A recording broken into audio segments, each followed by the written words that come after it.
ALTBAYS. ALTBAYS. ALTBAYS.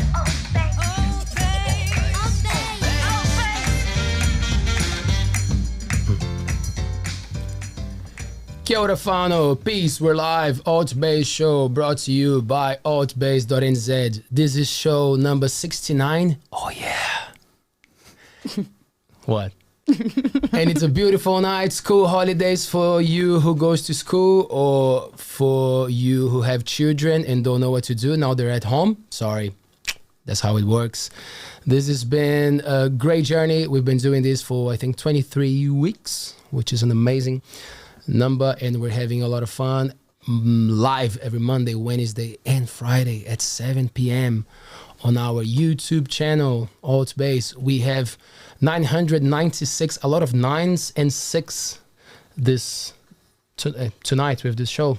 So we are 4 people away from having 1,000 subscribers on our channel. So support our platform, hit the subscribe button. If you don't know how to do that, probably first you have to log in on YouTube, create an account, and then YouTube recommends stuff that you might like.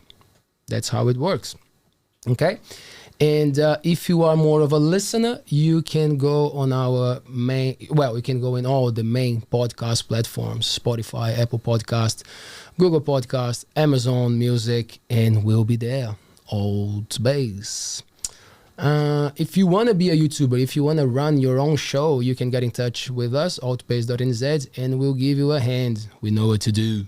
So get in touch. And if this is your first time tuning in, welcome. We bring interesting people to have honest, laid-back conversations. We don't interview people. We chat with them, and we give them space to talk about their lives, their projects, what they're up to. Sometimes it gets into a debate, sometimes it gets into a discussion, but most of the time we just chat, and we're very respectful towards people's opinions. If you don't agree with what the guests are saying here, you're welcome to join our live chats and say what you want to say, or send us a message, and you might end up here.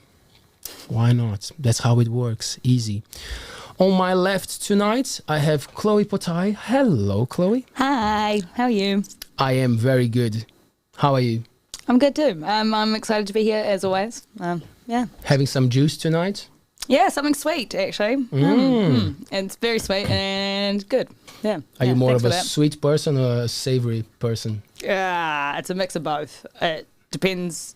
Like it usually runs in like 2-week segments. I'm usually quite a savoury person, and then tend to be a little bit more sweet for a couple of weeks, and then vice versa, but nothing really through and through now. Clearly on a sweet vibe this week? Yeah, well tonight. Yeah, I was craving chocolate actually throughout the day, and I held off until I got here and had a glass of juice. So treating myself. Good on you, good on you. Have you been drinking lately?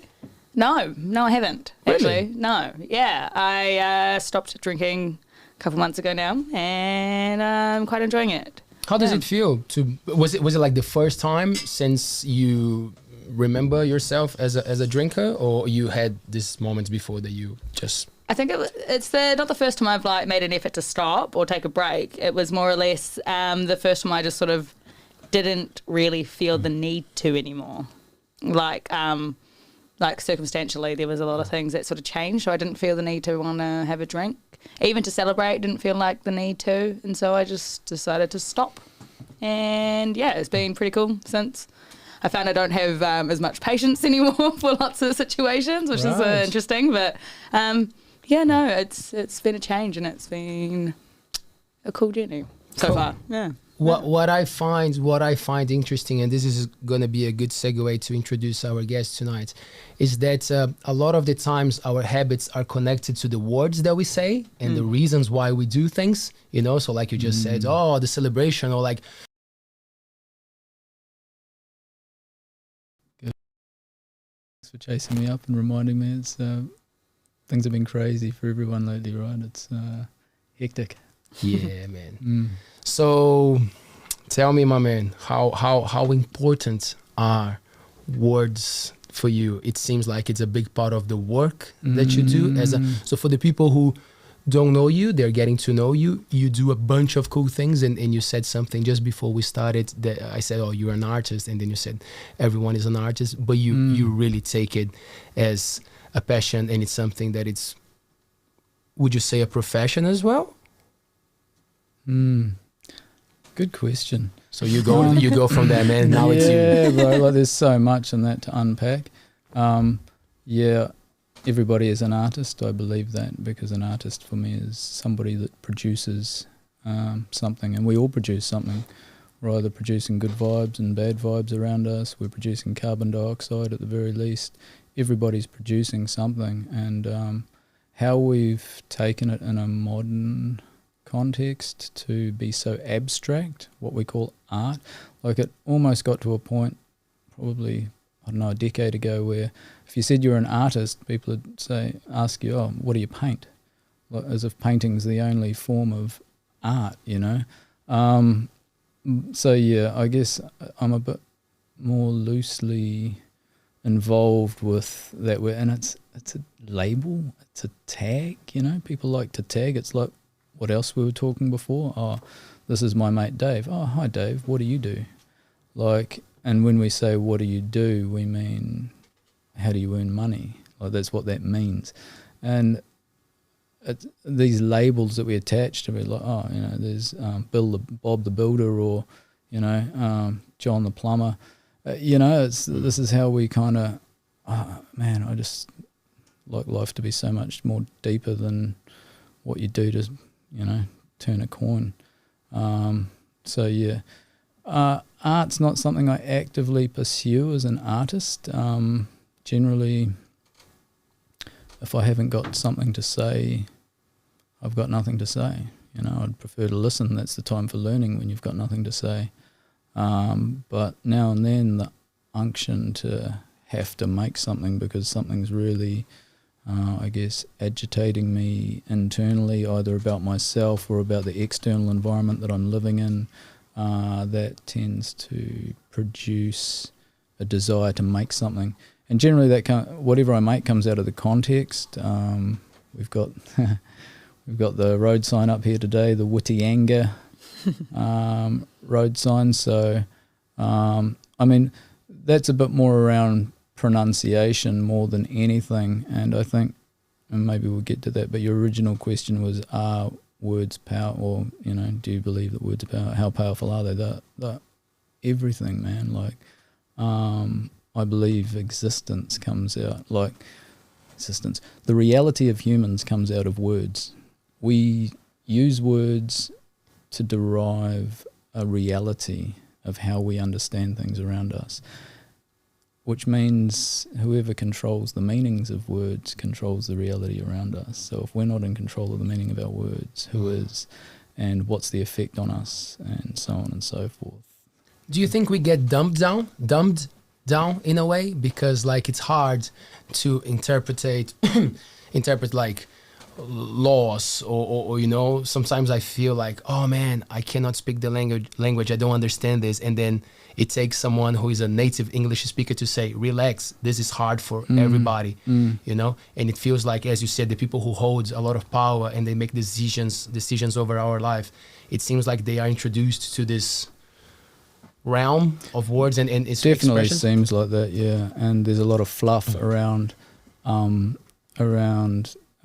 issues that could be written a lot simpler for everybody to understand, but almost in some instances it's written so that people can't understand it, even though it's a simple concept. I mean, you had that, I mean, religion shows that originally, with the Bible being in Latin for Christianity, the average layman couldn't speak Latin, so he was dependent upon the priest to interpret or to read it, and well, that's a lot of trust. You know, so there's a lot of trust to be putting in a person for in this instance, for your soul's eternal destiny, you know. So it meant a lot. And words do mean a lot.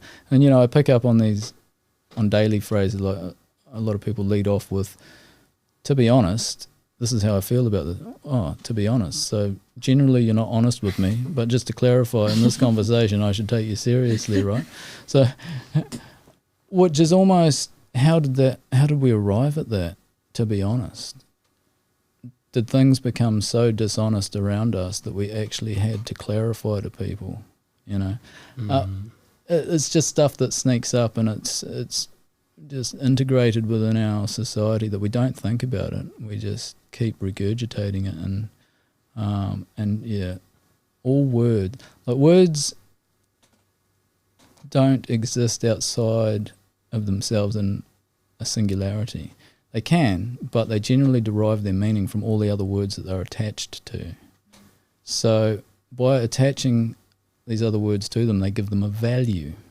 So there's a positive and a negative value on words that we don't necessarily consciously think about all the time. I mean, a classic one that's just come up, and we're going to step straight into controversy, but Great. That was an awesome eye roll, by the way. I had this pop-up come up just scrolling through Facebook the other day, and it was from Alibaba, which I think is like the Chinese version of Amazon or something like that. I'm not exactly sure, but it seems to be like this big conglomerate that has a whole bunch of different items in it. Anyway, for whatever reason, it had this advert for, and look, these aren't my words, everybody. So, plus size lingerie for fat women. I'm like, hold on, don't you guys get it? Like, we shifted into this politically correct era of not body shaming people, which is not just politically correct, it is correct, right? So but the result's the same. This underwear is this underwear, right? No matter how you want to call it and who you want to say it's for, that's who it's being targeted at. But what we've done as a culture is we've gone from body shaming people with words like fat to plus size, right? And here's the reason we've used those words. Fat has been associated with a whole bunch of other derogatory terms and things associated with poor health and bad practices and things like that, whereas plus size, plus is a positive. By definition, plus is positive, right? So this is a positive size, plus size models are positive sized models, which they are who they are. It doesn't matter. And why we get into these things of trying to label stuff, we dug ourselves our own kind of grave or own ditch, really, to try and get out of. And so now we're trying to get out of it by disassociating the negative connotations on the words that are negatively connotated, to swap them out with different ones. And society's been going rife with that recently. With their verbal descriptions of things. And yeah, this one was just like, obviously somebody in China didn't get the memo. It's like, this is plus size lingerie, leave it at that, and it's, so, yeah. Do you think there's a line there for people who are ignorant about something, and sometimes they end up getting a lot of shit, but they come from a place of ignorance?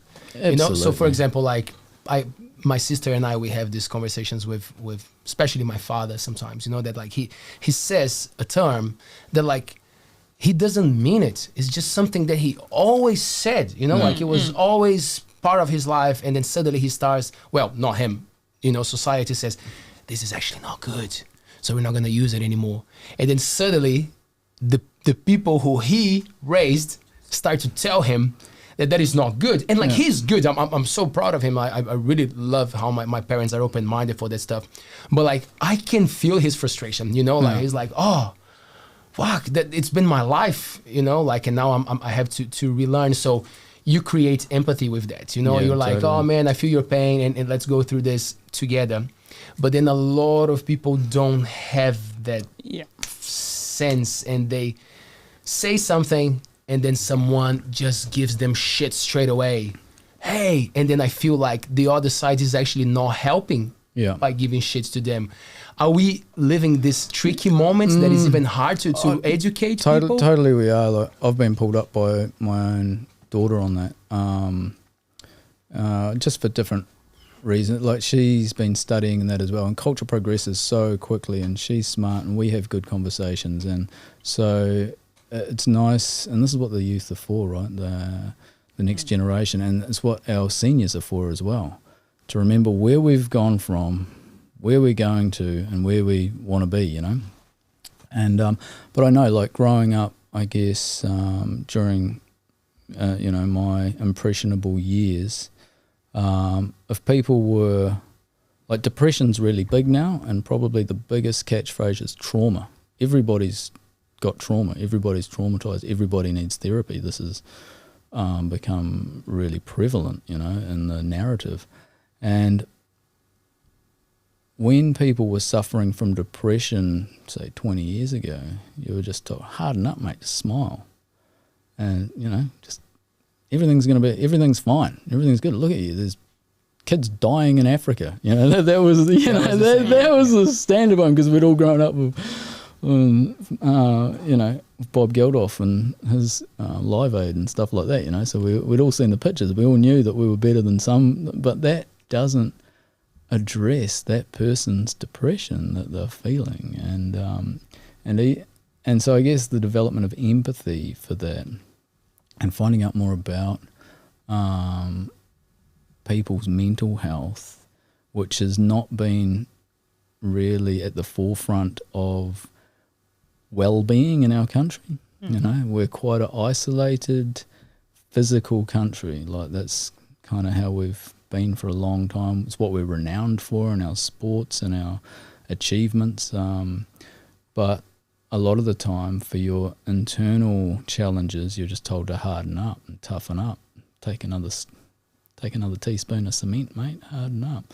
So we've changed a lot, and I think, you know, I've had to unlearn a lot, you know, through that, and relearn, you know, and it's been good, because this is the progression of culture, and this is the progression of human consciousness, and progression of awareness, and I think it's beneficial for us as a whole. So keeping open-minded about that. But then again, how far do you go with that? Right, because the pendulum historically shows, it's what we were talking about before, about the micro and the macro. It's good to drill down on the detail, then it's good to step back sometimes and see where you are in your entire context of your historical narrative. Where does this fit in, and where have we come from, and where do we want to get to, and are we on our way there? Are we even heading in the right direction? And so, I mean, a lot of my work, again, on words comes back. It's always a fight over words, but has been consciously looking at what we're doing with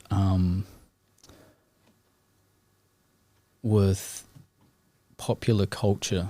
So a wee while ago the push began where Disney cartoons were being gone through, and anybody that was smoking had their cigarette replaced with a carrot.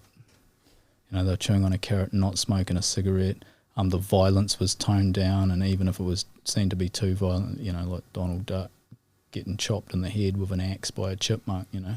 It used to be all fun and games back then, but now it's completely well too violent for all of us as human beings, apparently, yet we're still selling GTA on PlayStation, first-person shooter games are through the roof, and it's like, are you guys for real? Like, you know. And so a piece that came out of that, it's actually hanging down. I see you had good friends of ours in here the other night, Stu from Blue Ginger. So there's a piece hanging down in there that I'm very grateful that they gave me a space to hang, which is it's a mashup between a Dr. Zeus picture, The Cat in the Hat, and a Cardi B song.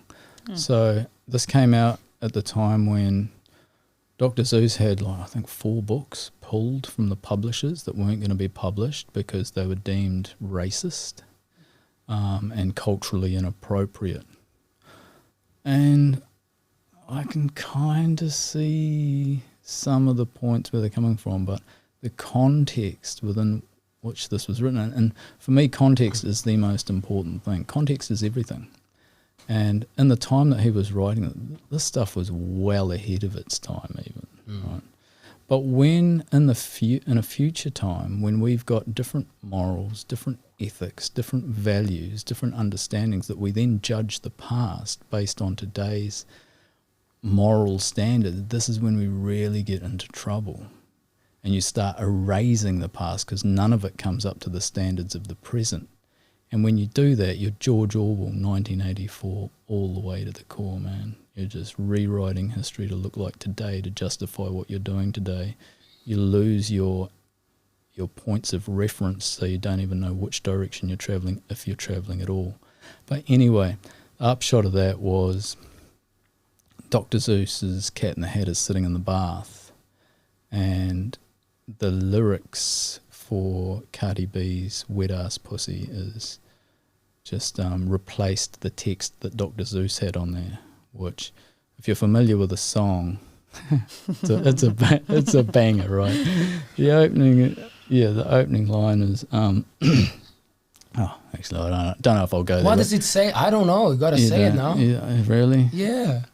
I think it's ridiculous, but Oh, sorry, man. Gotta say it. Yeah.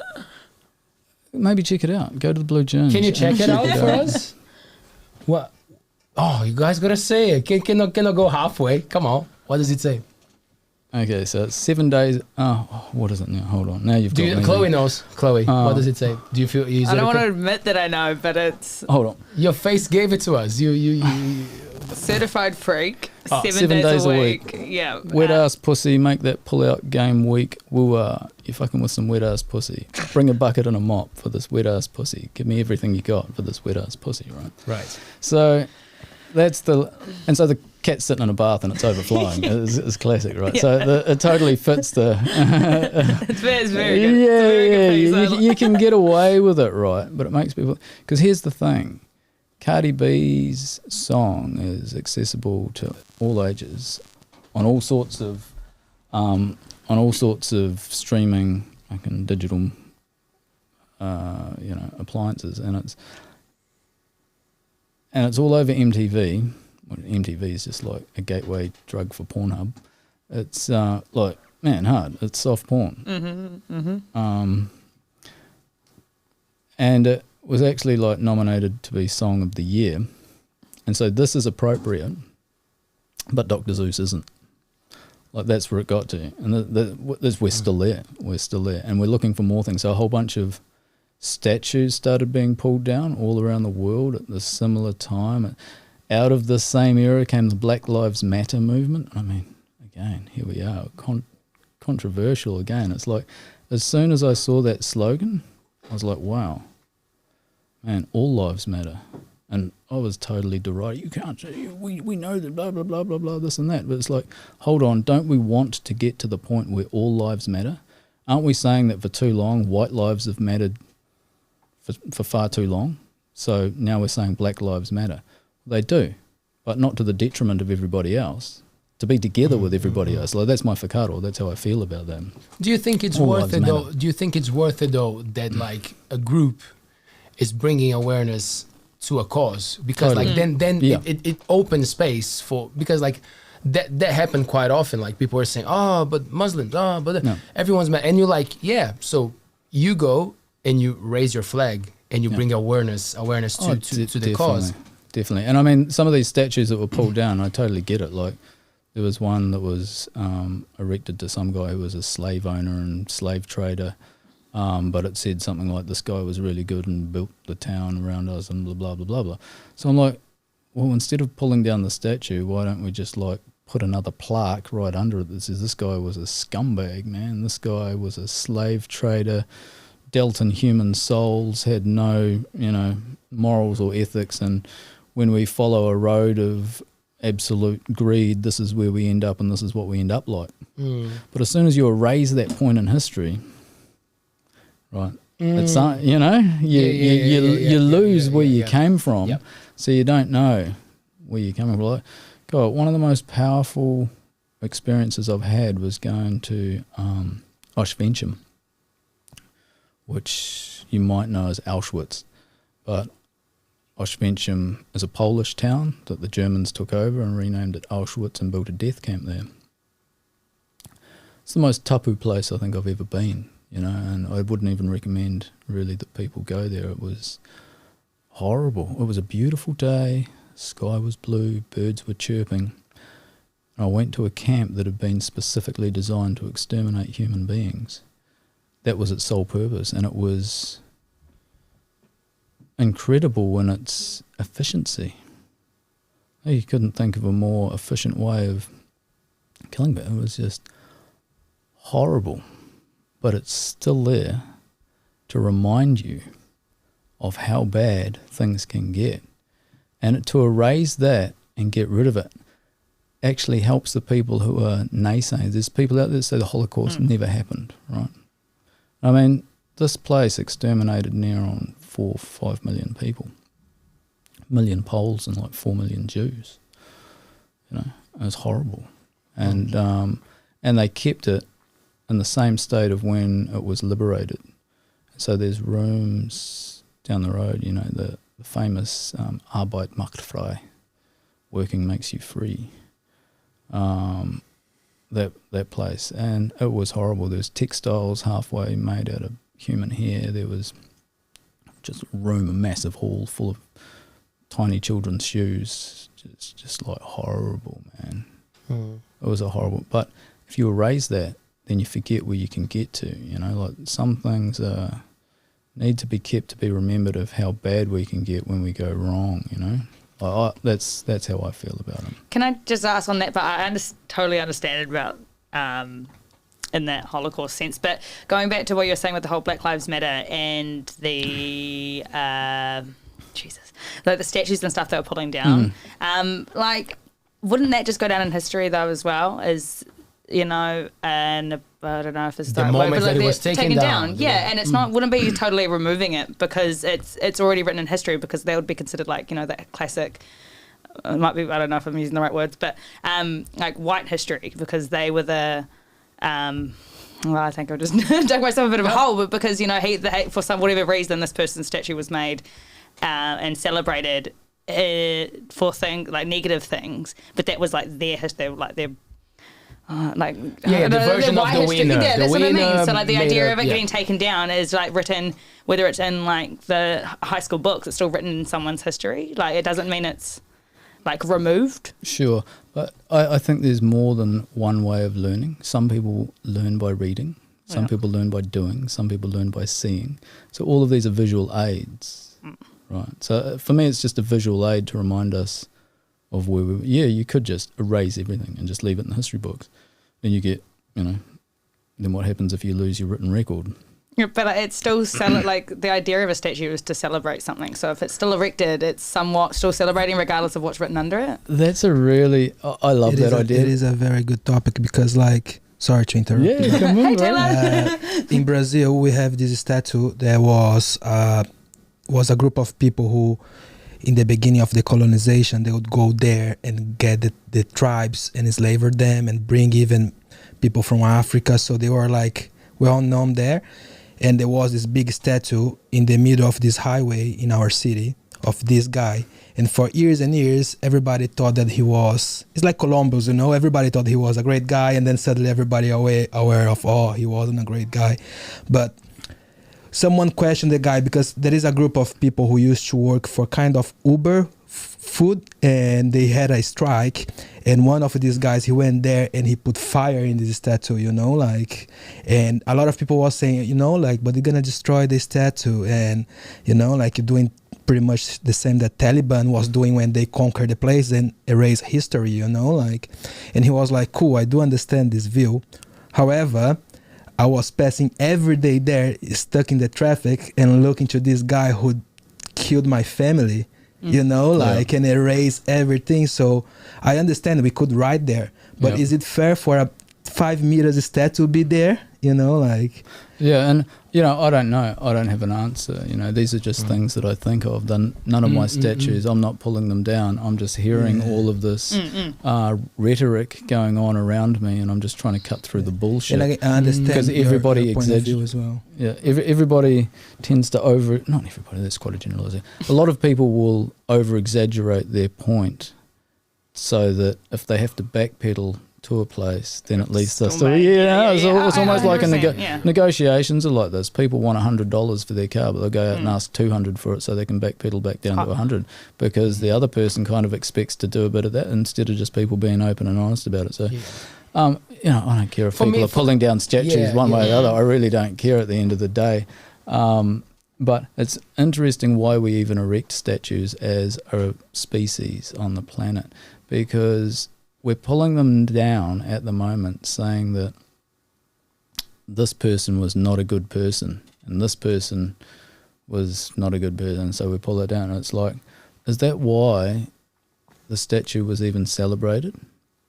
And it comes back to that word that you used before when we were talking about electricity and energy, and you used the word power. Generally, statues are erected of powerful people. You don't have to be good to be powerful. And a lot of the statues that people have a problem with that are getting pulled down now are powerful people that we deem now, in this section of history and this point in time, to have been bad people. Whether or not at the time they were, by the people that they're, whether they were seen as good for a bit and then things change. Things are always in flux. But the historical account, I don't have a problem. If you want to clear the landscape and we have this written record that everybody can access, and it's we've got visual prompts and audio recording of this so that we can remember our history, so that we know where we've come from. I think it's quite important not to be stuck in it and not to not be able to let go, but just as an indicator of where we've come from. You're in a boat. If, we live on the ocean here. If you're sailing towards an island and you want to check if you're on the right path, you've also got to see behind you. You've got to see where you've come from, but don't know how much longshore drift is taking you, away from your target. I like the thing with like how we like humans in general like to especially as you said, when you have power and then you want people to remember you.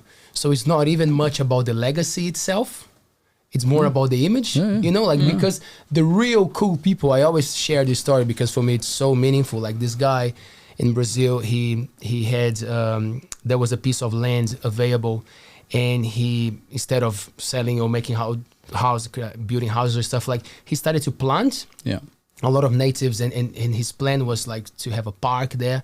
And then the lady came to interview him, and then she said, "Oh, like this is gonna take ages, like you're not even gonna benefit from this space." And then he was like, "Yeah, but it's not for me." Yeah. Like I feel good about doing this. The long-term view. And I like that in the future, one child will sit under this tree and maybe read a book and pick a fruit. Like, why should he know that it was me? Just the fact that he's there benefiting from that tree, it makes me feel good, makes me feel motivated to do that. So like, I always think a little bit of the power trip that humans like, because like even monuments, when we say, oh, monuments that were created, and I was like, well, it's a bit of a power trip that someone had to say, let's build this that is going to be seen forever. Well, it's towers are the same. You'll find cities and rulers will accumulate wealth, and that wealth piles itself into a tower. And it's just, it's happened historically for as long as humans have been recording history, for better or worse, or for whatever, and then it seems to at some stage either physically topple or mentally topple when the civilization is either erased or scattered. So it does have an end point, that accumulation of ego and wealth and power and glory. It's not lasting forever, and this is what I'm saying. Like it doesn't matter if a statue comes down, if it wears out, or if people pull it down, or even like maybe a great thing to do would be to repurpose them, you know, like, True. you know, Yeah. like, you know, if you had a problem with it, recast it but pulling it over and tipping it into the river is like at odds with other things that we've got going on, or just wantonly smashing it up and doing damage to the rest of the park while you're driving your digger through the flower beds that people were, you know what I'm saying? It's like, so yeah, but I just think that do we forget these people altogether and what they've done, or do we remember what they've done so that we don't get there again? Right? There's human trauma responses to try and forget experiences as quickly, and when we do, we tend to make the same mistakes. So just for the purposes of going forward and bettering ourselves as a species, you know, it's I don't have the answer. Just exploring these ideas and actions that people are taking for, and generally for what seems like good intentions, you know. Do you think Aotearoa, New Zealand, is good at keeping memory alive? That's interesting. I mean, if you consider the history of this country that has been taught in our schools, you would have to say, not really. Like, you know, I think the original interactions, well, just given the kudos where it's due, like I was saying before, while Polynesians were circumnavigating Polynesia, Europeans were still too scared to sail off the horizon in case they fell off the edge of the earth, you know. And we know why. It was their religious belief. One passage in a scripture said, till this gospel reaches the four corners of the earth, blah, blah, blah, blah. Well, it's like, oh, four corners, so the earth must be flat. It's like, oh, we can't sail off the edge. So until they modified their religious belief, it became difficult to circumnavigate the world. But Māori weren't there, they were somewhere else. Well, at that stage, again, it comes back to Māori. Well, before Māori were Māori, who were they? Well, the Polynesians, you know, Tahitians, Cook Islanders, Samoans, Rarotongan, all discovering this big landmass a wee bit later on. But yeah, our history, very few people really know that much about our own history. I remember being taught Second World War history kind of thing, forward from there. So you're talking about like 1945 onwards. But, you know, fortunately, I grew up in an environment where I had open access to deeper historical detail of our country, our people, and where we've come from and where we're going. So, but yeah, I think it's definitely improving. Everything's improving. My father was caned at school for speaking the reo. So I grew up without the reo, but when I went to school, I was offered Japanese because Japan was going to be the next emerging culture and economic power in this area of the world, and so we're all going to be dealing with that. And then that left, and then when my son went to school, they had kohanga classes from early on right through. So things are improving in that way. I guess the next logical conclusion is that the reo is not a subject. You can actually go and learn your maths and your science and your art, all your other subjects in the reo. You know, it stops becoming a subject and it starts becoming a reality of everyday life, you know. So that's the next generation, and we're heading in the right direction because we know our history, we know where we've come from, so we know we're heading in the right direction, right? I didn't get to meet your father, but I hear a lot about your family. Can you just take us through a little bit of the story of your family and the members and the things that you guys were part of in this area of the country, and a little bit of your memories as well, like of when you started to make sense of what you guys were doing and representing? Yeah, sure. It's funny you asked that. I was just talking with my sister this morning. We're reminiscing a wee bit. So my father his mother, Huihana Te Aotearoa Davis Johnston, was from here. She's Ngati Hei. She married my granddad, Ronald Alexander Bevan Johnston, Rab. And they had 6 children, one of which was my father, so 3 girls and 3 boys. At that stage, we need to talk about this. Whitianga had been annihilated, really destroyed, and so there was nothing left here much. So there'd been a large urban drift to the cities, and it's not unique to here. A lot of the country had been smashed by the harvesting of resources, natural resources, and there wasn't much left. You could no longer live traditionally, and economically it was, in the new emerging economic culture, it was difficult. So when is that?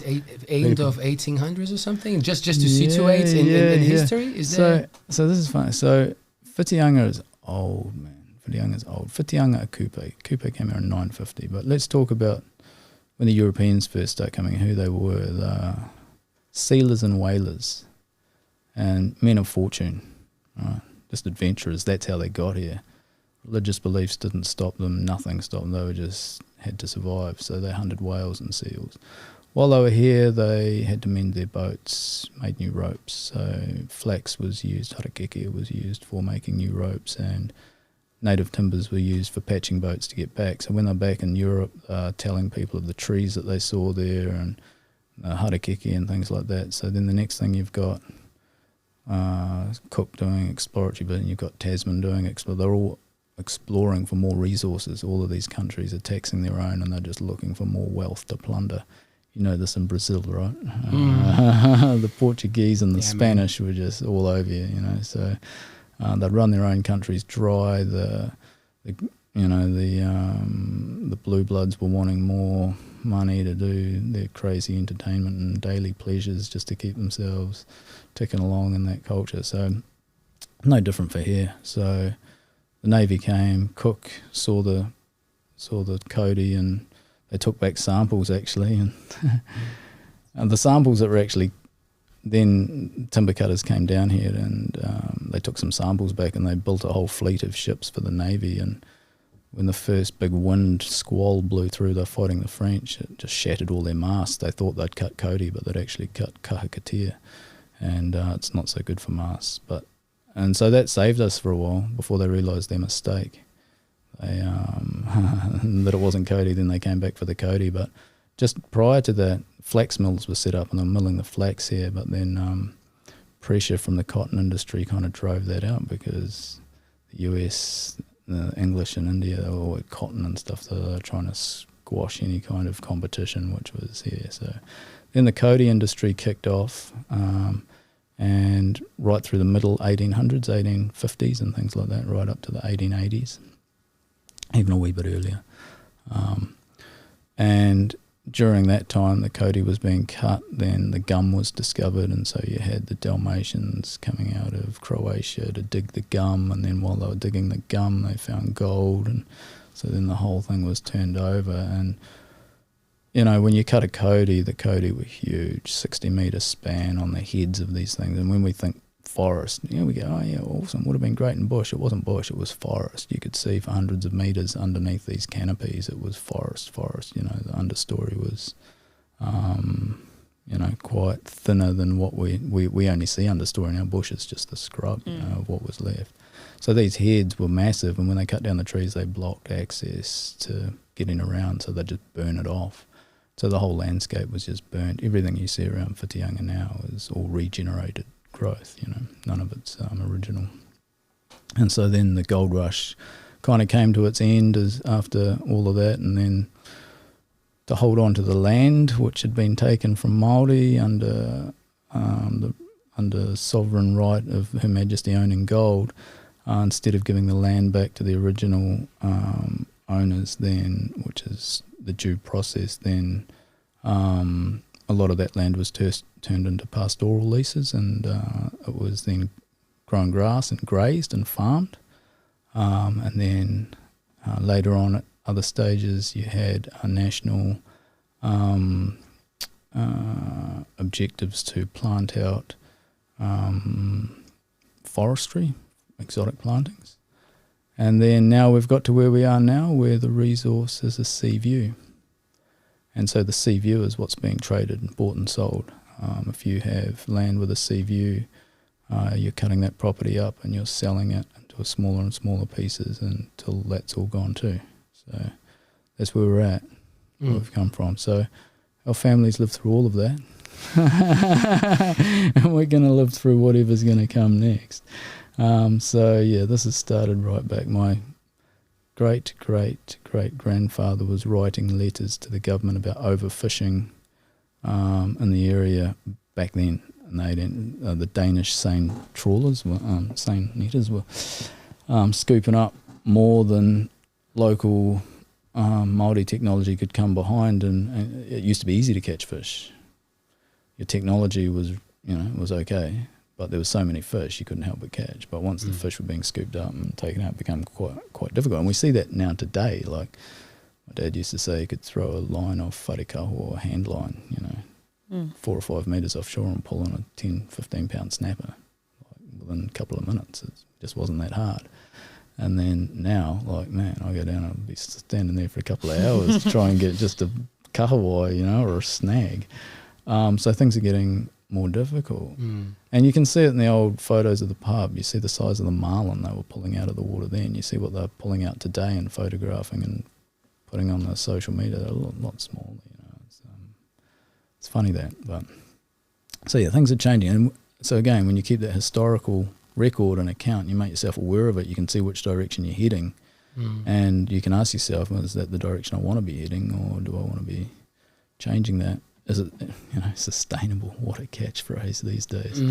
Everything's got to be sustainable. What do you mean by that? Let's come back to that. You're asking me about my family. So anyway. But great. Food for thoughts. We're going to go back there for sure. Yes. So anyway, my dad was educated at Takapuna Boys Grammar, and met my mum through that, and had my 2 older sisters. They were living in Auckland. He was a surveyor. And then Dame Whina galvanised Māori communities to march to Wellington to, I guess, shine the light on injustice regarding transactions of Māori land and how Māori were being treated in the country. So he joined that march and got on with that, and for him it was life-changing. It was an epiphany. He went from Auckland to Wellington with them, and when he came back he was changed, and I was born and he shifted straight back to Whitianga basically with his family. He had a batch here in town but couldn't find a job. Come back to this nowhere place that had nothing at the time. It was a fishing village at best. There was a lot of local potters, and industry-wise it was not going anywhere but the most beautiful place on the earth. And when it's your whenua, it's like you wouldn't want to be anywhere else, And I see that. I see the challenges around the country of different tribes and hapu that they're on the outskirts of economic prosperity. But when it's your whenua, man, there's no more beautiful place in the world than that. So he came back and he started really, I guess, reviving, just interacting with our elders that were left, with the aunties and uncles, and pulling on that thread and learning the history and learning what the taki were, what Ngati Hei's issues were, and slowly putting that all together and working pretty much 10 hours a day at the fish factory shucking mussels for 8 years. So that was a challenge for him, but never heard my father complain once in my life, ever, about anything. So he just did the mahi quietly, got on with it. And that stage, bought the property that we live on now, still living there. And it was just a paddock. We lived in a tent, 3 people, 2 adults and 3 children in a 1-bedroom canvas tent with no floor. Rained for like 5 months solid or something. It was just like classic. My mum was cooking on a single gas ring in a pan. It was pretty much just chicken stew, and it was a Primus. She used to get the meths and the kerosene mixed up, and the whole thing would explode in her face and blow the pot into the air. It was rough. And then at night, my dad would come home and be digging holes and pounding in posts by hand with his tamper bar, hand nailing all the rails up to and building our house, you know. And you know, the house was a shell for years. Bats plastic stapled over the windows and unbuilt rooms, kind of one warm room, no doors. It was different, but that's all I knew growing up, so I didn't know any different. But looking back now, you go, wow, really, we did that. And all this time, like while he was busy working this job and doing that, he was really pulling deeply on Ngati Hei issues, and spent a lot of time going to the Māori Land Court in Hamilton.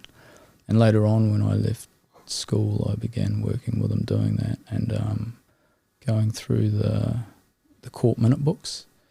As Māori land was being discussed in court in the 1800s, there was a lot of context that was given to each claim of the land, so you could learn a lot of your history out of those.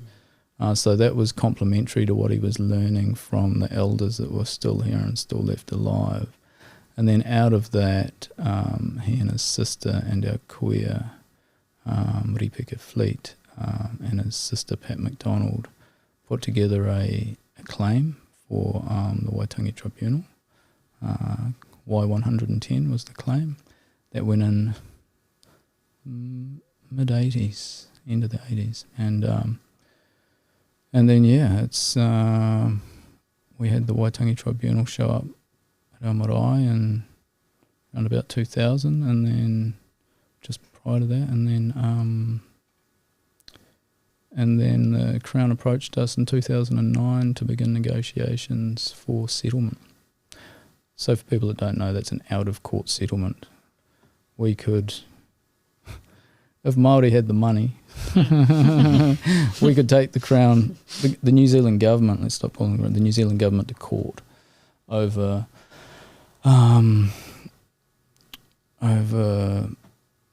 issues ranging from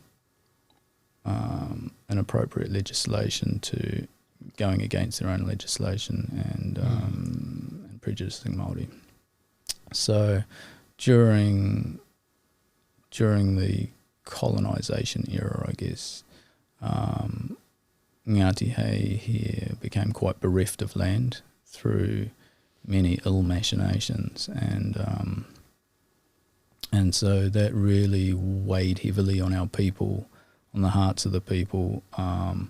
You know, it's a reason to be depressed, really, and to hold you down and bring you low, and so that's a long way to fall for people who are, you know, in command. You know, like this area, and that stayed. You know, I really love our people.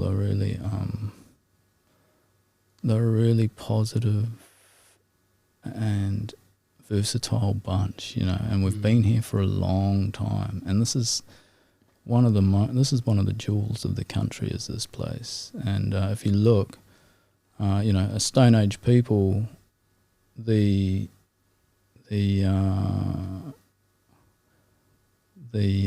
amount of influence you wield when you sit on a stone resource is huge. And Ngati Hei sit on tahanga, which is a basalt source, and their tools were widely known throughout the country. You'll find our tools as far south as Waikawiti, Blueskin Bay, Ngāti Dunedin, and as far north as the Kermadec, Rao, you know, Rangitahua. So our stone tools and our wares spread everywhere. So, The economy was huge. It was, people I think struggle to realise because they haven't had that history that we talked about how thriving Māori culture and the economy was. We had our own economy, our own ways of doing things, our own produce and everything, just everything, our own everything that was separate from this. That then the two have come together, and we were talking about that before. But when cultures come together and people, two different peoples come together, it's natural human instinct to look and go, oh, actually, that's quite cool. That's good. Yeah, we can do that. Yeah, actually, we're going to do it like that now, or we're going to do it like this. And I think to some degree, maybe what's happened here is you've got to have an open mind when you encounter another culture, right? Like today when we travel, we're quite respectful of that country, and we read up a bit about it and know about what they're going to do. We don't just go in there and expect to do what we want, right?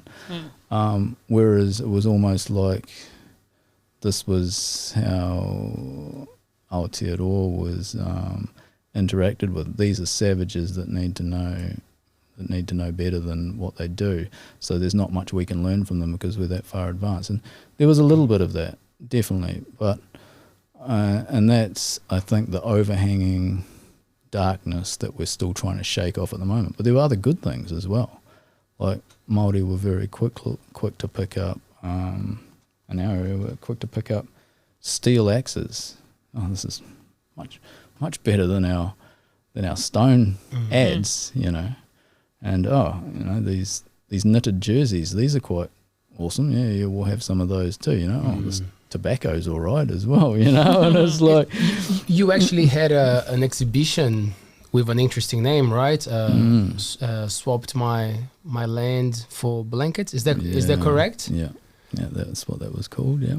There's a bit of a remember. Yeah, that's good remembering. That was a while ago. That was back when Tuia was here. It must be 2017. Yeah. So that was trying to address some of those issues. Like coming out of that, you've got to see from 2009, the Crown had engaged Ngati Hei in negotiations. My father, my cousin, and myself were the negotiating team for our hapu, for iwi.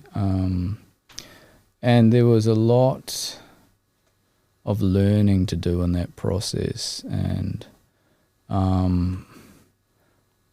I think going into it, you go with an open mind, but coming out of it, you come out very well-schooled and disillusioned as to what justice looks like and what it doesn't look like. And, I hear, I read in the papers, Māori getting another handout here and these millions of dollars and this property going, and what are they going to do with it? People don't know, man. They have no idea. When this kind of process kicked off, Māori were maybe getting back 1 cent in the dollar. We're not even getting 1/10 of a cent through settlement, right? And I'm not going to say too much about it, and it's not that that we're not working through that, but it's not what people think. Like, it's totally not what people think. And when, if you looked at the Hauraki as a whole, and there's 12 tribes, and you can read this, it's public forum, it's like $110 million worth of quanta of monetary compensation aside from other options on different commercial properties and things. $110 million would buy you 20 properties at Matarangi, right? That and that's got to be shared between 12 tribes that go all the way to the whole Hauraki plain. There's 12 tribes, so it's not a fair suck of the sav by any means, and nobody's getting a handout. It's all been hard fought for, and like if I stole your car and I gave it to my son to drive, and he gave it to his son to drive, and he gave it to his son to, when does it stop being a stolen car? And you can buy stolen property completely ignorant of the fact that it's stolen property. So, anyway, That's those issues. Anyway, so my father was quite into that, but he was, aside from that, he was always about trying to knit the community together. Always about trying to bring as many people together as possible and educating people so people weren't ignorant. And this is what I found, like the people that make derogatory comments about treaty settlements tend to be ignorant people when you start talking to them about the issues. They haven't really schooled themselves up on it, and that's okay, because when you do talk about it with them, then they understand. They go, oh, you know, and this is why we have conversations. But, you know, we're talking about things tonight, and you know, Taylor said, hey man, this is what was going on with the statue where I'm from, and this how it is. I'm like, oh, well, it's yeah, I don't know. Yeah, maybe looking at that thing sitting in traffic for 5 hours is inappropriate. Yeah, tear it down, you know. So it's just about, and this is why this show here is so important. And you know, why it's so valuable to the community. Get the perspectives, right? Yeah, and not only the perspectives, but also to break the ice. Like, Whitianga is a cliquey town, man. It's cliquey. There's groups within groups within groups, and it's small. And that has advantages and disadvantages. When you're going through hardship in this town, the town comes out in force and supports you and helps you, you know, which is a beautiful thing. But when the town's bored, generally they'll if they don't know something about you, they'll make it up. They'll fire they'll make it up. But, when everybody's bored, someone's gonna get crucified. Man, but I love my town, you know. It's the best place in the world, and the people here are top notch, you know. I like, you know, like, and that's the I agree with you, because you don't have to be a dick to disagree with something. You know, and I think this is good practice for all of us, you know, like for us hosting it and producing and for the guests, you know, because I'm quite upfront when I don't agree with something, but like it doesn't mean that there's no respect there. You know, like as a human, because you gotta understand, like that helps me a lot. A lot of people come from a place of ignorance, just like I do.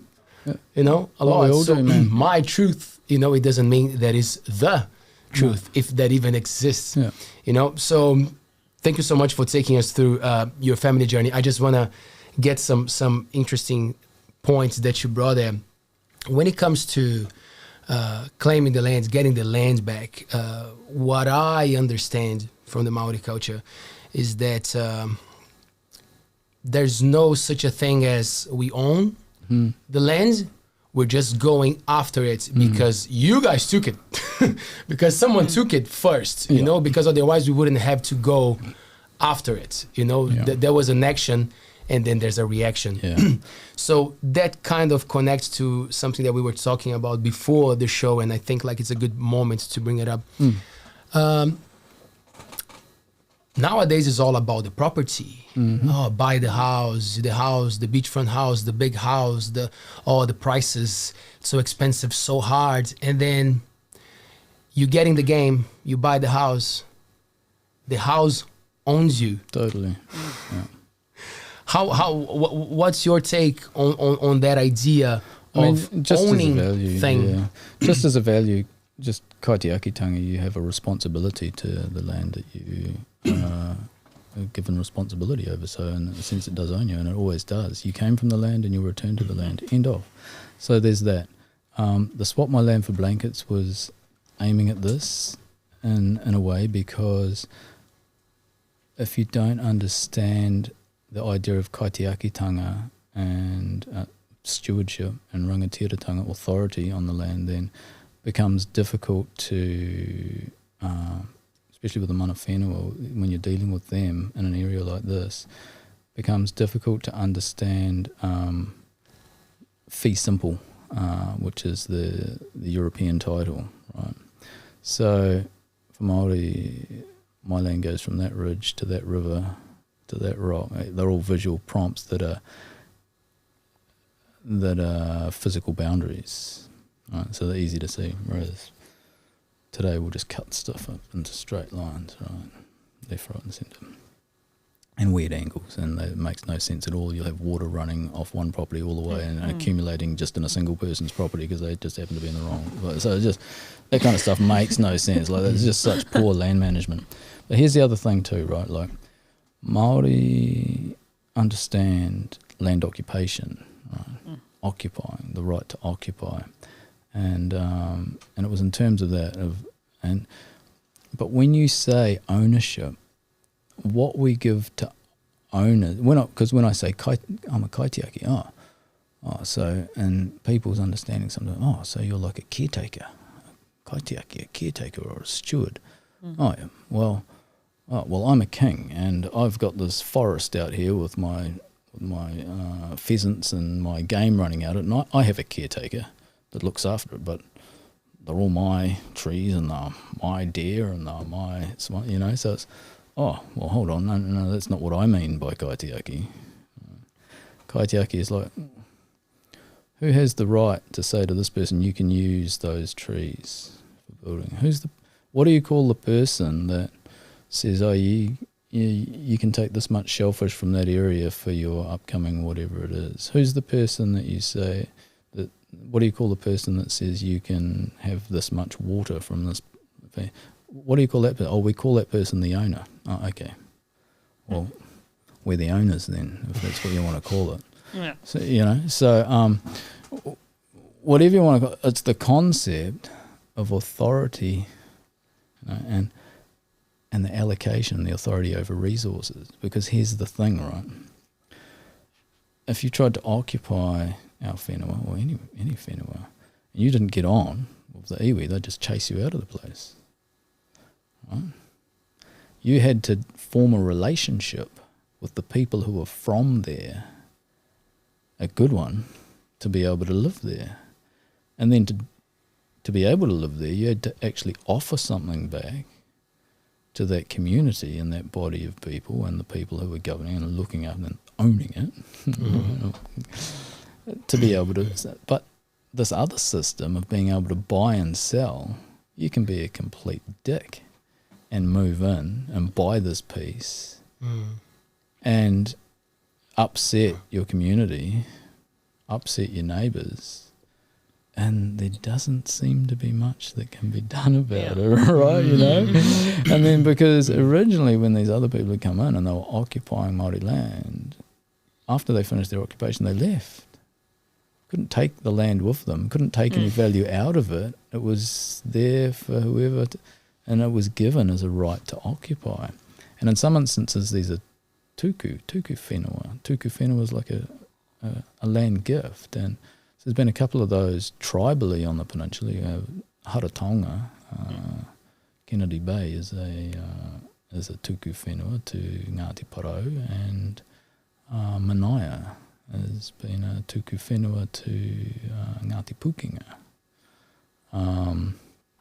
So to give a gift, you actually have to own the gift. As such, you have the right, or the right over the gift. Who do you call the person that has the right to say, And this is, if you don't know, if you haven't read the treaty, that's not going to help. But also prior to the treaty was the Whakaputonga Agreement.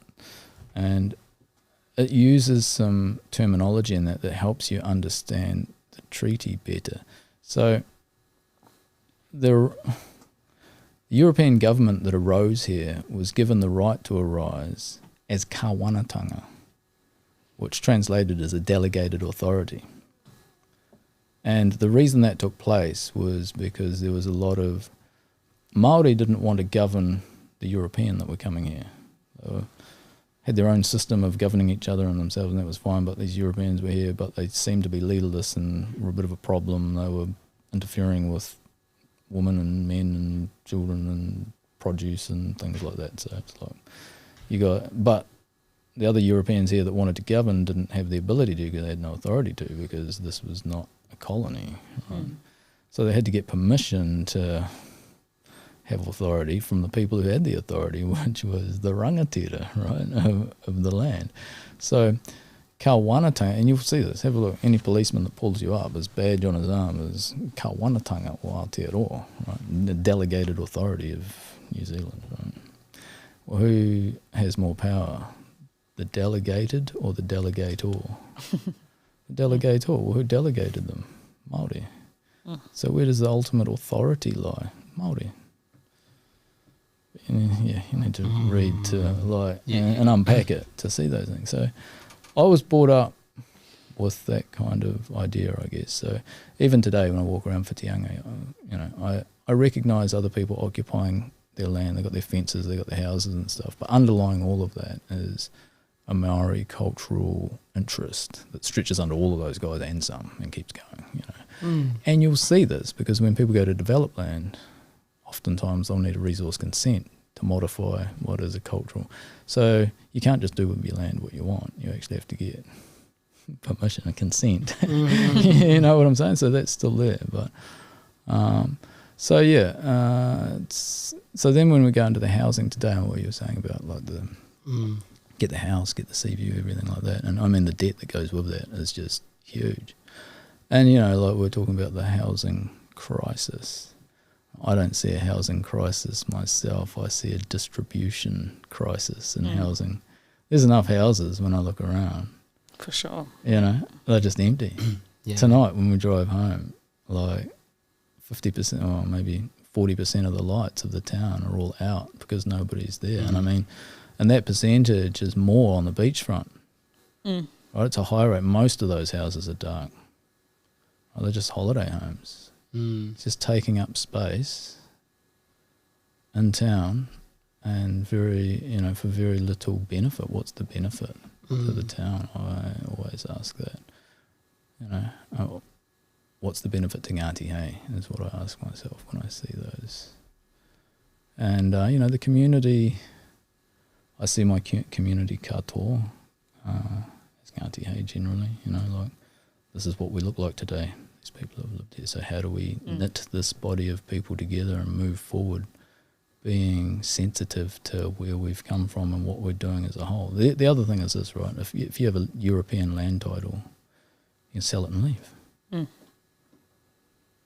This is our tribal estate. We can't sell it and leave. This is it. This is our nation. This is our nation. It's not negotiable. It's not for sale. Do you think it's going to get to a point that it's just not going to be sustainable anymore? Like sustainable. Sustainable. Here you go, bringing the word back. Yeah. Do you think it ends up eating its own? It's not tail? sustainable now. Not at all. But it's still. You could say that it's still on a rise because people are engaging on the practice, and it's still the dream to have the ownership. To own something, and that's why I love when we bring people here who seem to be a bit more detached from things, because you don't have to be that witty or intelligent to understand what they mean by saying all these things that people own are actually causing a lot of damage to them. Totally. And even when you mention depression and all that stuff, like a lot of people, they're very calm with the idea of like it's fine to be yourself, to be happy with less, or to achieve things like by having less. But it seems like they were not taught those things on purpose. Yeah, possibly. I don't know. Like, I think there's a vast chasm between a human being and a human doing. A lot of people are doing a lot of stuff, and taking the time to be and to reflect and to ask yourself questions internally, do that internal work so that externally you can operate within the multifarious and society that we live in. Often we're at a loss for how to respond sometimes because we haven't asked the questions first and found our own position where we're comfortable, and so then a lot of it's reactionary. I mean, housing's a classic one. Is it sustainable? It's not sustainable now. And I mean, at so many levels. One easy level is, man, it's the last 3 years have been the 3 driest summers. Not the one just been, but before that, the 3 driest summers I've lived through here since like the 1980s. We used to have summers like that in the 1980s. It just dry off, man. It was crisp and brown and wouldn't rain for ages. The water shortages weren't as noticeable then. Because people didn't use so much water and there wasn't so many people here using the water. Right? It would still swell. The population would swell massively over summer. But what's happened now is those people that were here were living in a small batch. The showers were low pressure. The facilities were quite basic. People here on holiday had a caravan attached and a tent as well. Now, all of those batches have been bowled. It's been built out to the section to as far as you can go, and even further. People have got consent to build bigger than they actually can. To have 5-6 bedroom house, 4 bathroom.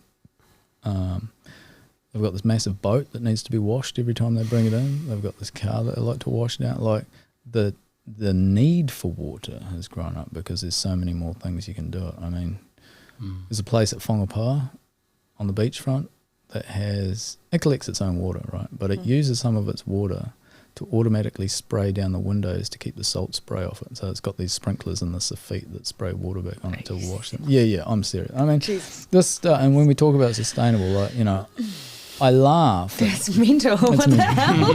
What the hell? Oh my God. I laugh at this because, I mean, like the memes going around at the moment about the electronic vehicles, the EVs, as opposed to petrol. And, you know, it shows you the EV and there's a long power cord going back to this big coal-burning factory that's creating the electricity. And we all laugh, yeah, isn't that funny? But it's true to a degree. But for me, that's not the issue. And here's the thing with language and cutting through the rhetoric and seeing where the power lies is correctly identifying the issue. And for me, the issue isn't where we get the energy from to run the car. It's why do we need to run the car so much? It's not about going from using gasoline to go a 250 kilometre trip, or whether or not we use batteries to go a 250 kilometre trip. It's what are we doing travelling 250 kilometres, like, regularly? What has arisen that demands that you do that? Oh, it's my job, I have to.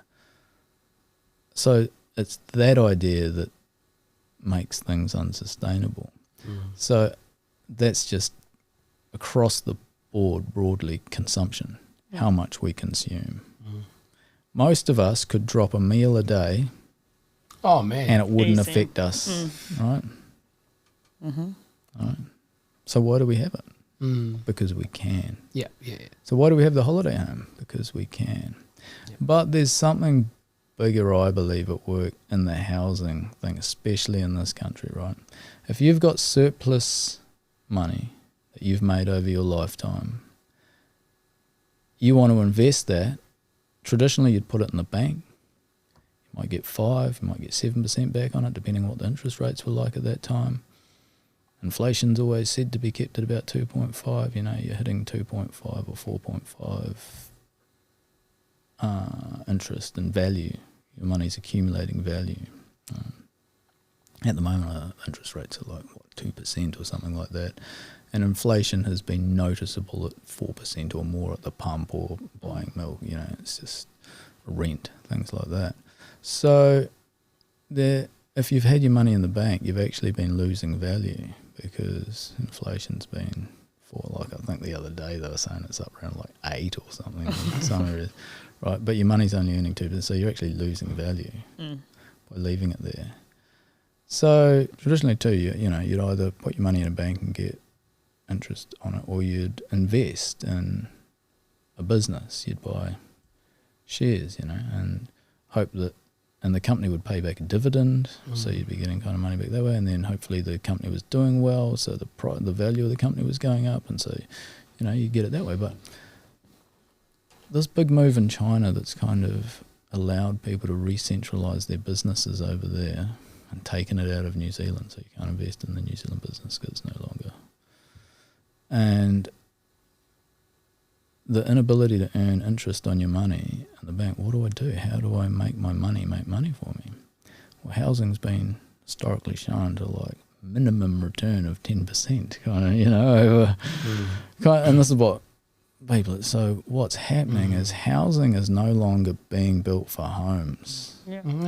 Housing is this store of wealth that generates more wealth, to the point where it's been doing that for so long now that hedge fund managers are buying large tracts of house and accumulating them into a portfolio as part of their hedge fund, right? So as part of the diversification, and it's lucrative. But what's not lucrative is to have people in these houses. And there's a couple of things with this. I love our country and I love our people, but respecting another person's property could definitely be taught a little bit harder, I think, from the home up. I've been in both positions. I've been a tenant and I've had my own house that I rented for a bit when I wasn't living in it. And it was like the guy that I would go to a house that I was renting and I would turn the garden over and I'd plant trees and I'd put in a garden. People, oh, you're just renting, you won't even be there to eat the vegetables. I'm like, yeah, but hopefully when I move, I'll be moving to a place where somebody had the same idea and I move into a nice garden ready to eat and pick from, you know, if that's the stage that I leave it at. Because for a while, I think in maybe over the space of 15 years, I think I lived in like 20 houses. Shit. So I had to move twice a year sometimes, you know, like when I was a young dad with a young family. And so, yeah, that was quite challenging. But I always tried, always just tried to respect the other person's property. But I think as an egalitarian society, we sometimes feel, oh, who are you to have an extra house? Or who are you to have a house that you can rent me? And, and we suffer from that a bit, the tall poppy syndrome, right? It's quite prevalent within our culture. If somebody pulls up to the school in a Lamborghini, like, people are like, who do they think that? Like 90% of them are going to be like, what? Yeah, it's like, must have had a good season. But it's like, but in other areas you go, like, people would go, oh, wow, great car, really nice. How do I get one of those? You know, like, and it just depends. And it's Lamborghini, whatever, who cares? But it's just, who are you to have a house? Oh, a really nice house. Or who do they think they are with their great big house? Blah, blah, blah. Yeah, well, it's not about that as such. Does it fit its form? Does it fit its purpose? You might have 20 people living in there. So, yeah, it's warranted having a great big house. But, I mean, yeah, I know I struggle seeing these. I'm doing a bit of landscaping, obviously, with Chops Landscaping. Shout out to Jude and Lee. And, yeah, we'll see there's quite large places that are being built for 2 people. Like 5-bedroom, 3-bathroom kind of thing, and it's like I see a heating problem immediately whenever I see it. Like, man, you guys are going to be paying lots for heating and so on and so forth. And Whitianga is it's a difficult place to live, right? You need to be versatile. Well, when people ask me the question, oh, what do you do? I'm like, man, whatever I can. You got to be versatile. There's not any job security, but that's part of the beauty and the attraction of the place. It keeps some things vibrant. But the demographics changed in the last kind of 20 years. Like, it's actually become a place almost to retire to a bit. Like, it's being viewed like that. Probably it always has been a little bit like that, but it's really gone hell for leather in the last kind of couple of decades, really, pushing real hard on that. And so the demand for housing, but then the demand for that demographic, that age group, has different needs to other age groups. And so that's affecting some of the decisions we're making and how we're viewing things and how we're organising things. That's... Peter, how do you see this area in the next 10 years or 20 years? Do you see a way? Like, where are we going? Well, I obviously don't have a crystal ball, and you can only look anywhere. It's a popular place to be. It's never going to be not popular, but will it become, and obviously you need quite a bit to come into the market here. You need quite a lot of money already behind you, and those that don't have that are struggling, or the other option is to make friends with people who are already here. And so there's a lot of networking of that. So a lot of our bohemians we've got, and are in close communication with each other and hooking each other up, tiny homes on other people's land and yurts, and sharing homes and buying houses or property together. So there's that going on. And then at the other end, at the elitist end of the scale, it's just going to get more and more and more expensive. And so who's going to get crunched in the middle is obviously who's making this happen. Who's making this happen is A, the developers, and B, the contractors. So developers tend to come and go as they please, but the contractors, as soon as it becomes too expensive for them to live here with their families, then that's when the whole thing starts to topple and fall. So that's part of it. The other part of it is how available money is to people, because if there's available money, people borrow and build. And if that clamps down, then, and I mean, the big squeeze at the moment is product. Like builders are struggling to get product at the moment. Jibboard's got this backed up wait for months, and like iron, I've heard like as well, corrugated on, long run tin is just like months away, which is disturbing, because it's actually making, when you work on progress payments for contractors, that means a lot. So a lot of them now around the country, you're starting to see them slowly go under, which is, that's disturbing, and we don't want to see that. But for us in this area going forward, I mean, Ngati Hei have been here 1,000 years, mate. We're going to be here another 1,000. So, so what will that look like? So it's a shame, and hindsight's a wonderful thing, but I don't think you can just always put it down to that. I think that's a cheap cop-out. I think that there's people around that have ideas and ways of planning. And if this place is to continue to grow and to make it affordable, valuable, then and able to maintain a foothold or just actually live rather than just survive here and to see people live. Any great town that prospers has an amount of trade and commerce and economy going on, but to do that you need to produce and you need to be able to receive product. Well, to do that you need a port, and Whirianga no longer has a commercial port or a commercial airport. This used to be the only deep water port between Tauranga and Auckland, which is why the European first came here, because they could get big boats in to get lots of resources out, right? But it goes both ways. They also had lots of resources coming in. And this town survives on trucks, like massive trucks on a tiny road that crawl out, and this is part of the expense, right?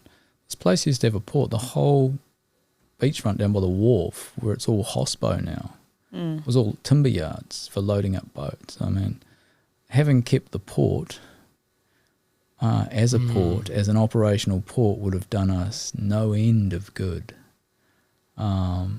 So I think if we're to develop in a positive way, we need to look at how we're getting our materials in and out, our produce in and out at the moment. Unfortunately, the airport just had two subdivisions kind of put, one at the end and one on the side, which might limit in the future. I don't know what it looks like. Actually extending that and tarmacking that out and making an airport available, a viable commercial airport. But the other thing too is numbers. I mean, can you just keep adding population to a place without an effect? And this is classic Whiri chit chat. I love it. It's great. I always get all wound up and go to write something, and then I just have to go away. I almost get trolled. But there's been a couple of standout comments for me on this over the years, and one was during the water shortage. Oh, the council is so useless. I mean, we can't have any more water, they say, because their consent for taking water has come to its end. Like, they've used up all their allocated litres, and now they can't take any more. You'd think they'd just allocate each individual 10,000 litres and multiply that by the population of the town, 5,000, and then that's how much they'd apply for. And I'm like, what if the river doesn't have that much water? Right? Like, wouldn't you look at your river, see how much water was sustainable to remove from the river? And there is a percentage that they work on. You can only take so much before you start affecting detrimentally all the other ecological systems below that, you would see how much you could take and then divide that by the number you think of people should have, and that's how many people can be here. And if you're over that number already, you're in the shit. But why are you still issuing building consents and building permits if that's what you've arrived at? So it's about knowing your resources and how much are there, and then allocating space and saying when enough is enough. Because then this is what happens. Too many people move in, or more people move in, you don't have the ability, and so then they want bigger infrastructure. So bigger infrastructure is built to facilitate the moving in of the last 5 years worth of people, but all the people who have ever lived here have to pay for that facilitation. We all pay for the upgrade, right? That's not a user pays. So I don't see that as fair, and I see that as the developers walking away with not taking the responsibility and the council not making them take the responsibility. If you do a subdivision properly, there should be very little profit come out of it if you've done it properly.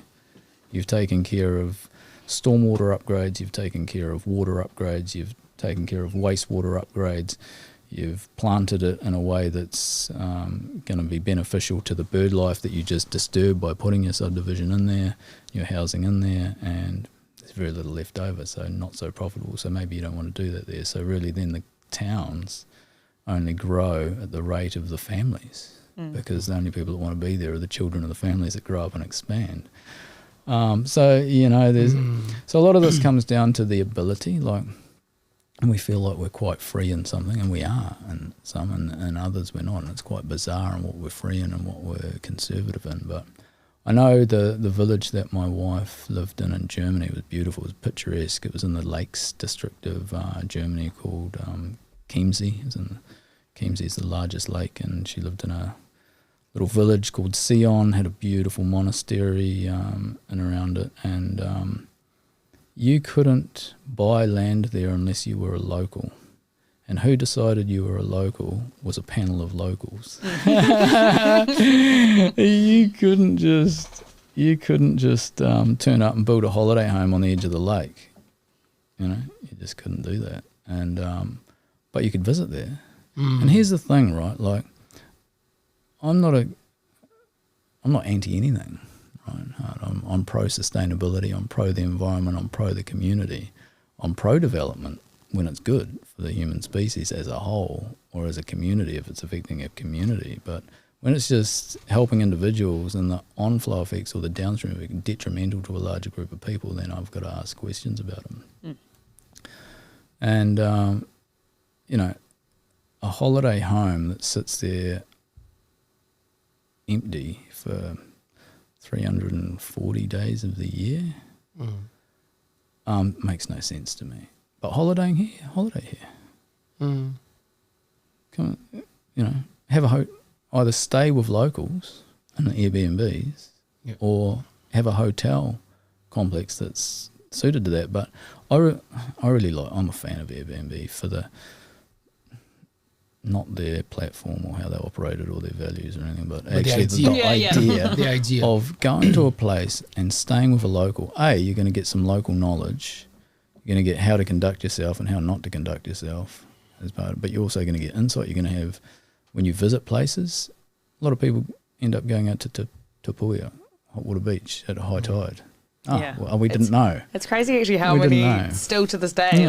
I just thought it was like a fad thing when I was younger, and you'd hear people do that, and I thought it was a joke. But no, it still happens, and I'm so shocked that people don't know. You know, and just like certain beaches, if you go to them, their chums and stuff. Yeah. So if you need to go there on a low tide so you can get across the river there, or you got to wade it, or just.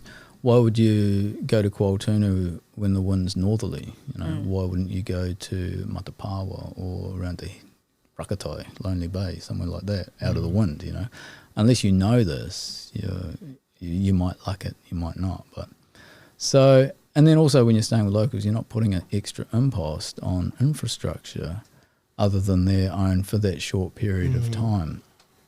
And so it's kind of self-limiting. Obviously, the numbers of your house will come up, so the toilet's getting flushed a bit more.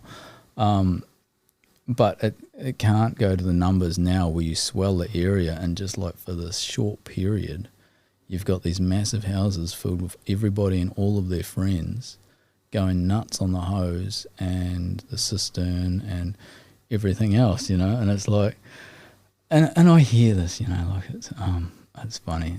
Another one of those comments on Facebook, you know, if it wasn't for the Aucklanders, this town would dry up, you know, if it wasn't for outside. And I'm like, man, this is the Ngati Hei rohi. We've been here for 1,000 years before Auckland was even a thing, man. Before tourists, you know, 700 years before tourists started. Whitianga has been here for a long time, and it will be, you know. Do you think it's going to take like a natural, I don't want to use the word disaster, but like humans coming to the realization that we're using all the resources and we're not even paying attention to the people who share this land with us? Because like you were saying, people have their houses and then they own the second house, the third house, and then I pay for that second house. Mm-hmm, I pay for the third house as someone who is renting that place. In the same way that we have access to air, fresh air, and water, till now, I don't know until next week, the people who, you know, we don't know. Like soon it's going to become a thing. Like I think Nestle is already after that, like claiming all the freshwater spots around the world, you know, like to make it as again, as I say, it's not giving shit to capitalism all the time, but everything is a commodity. Yeah.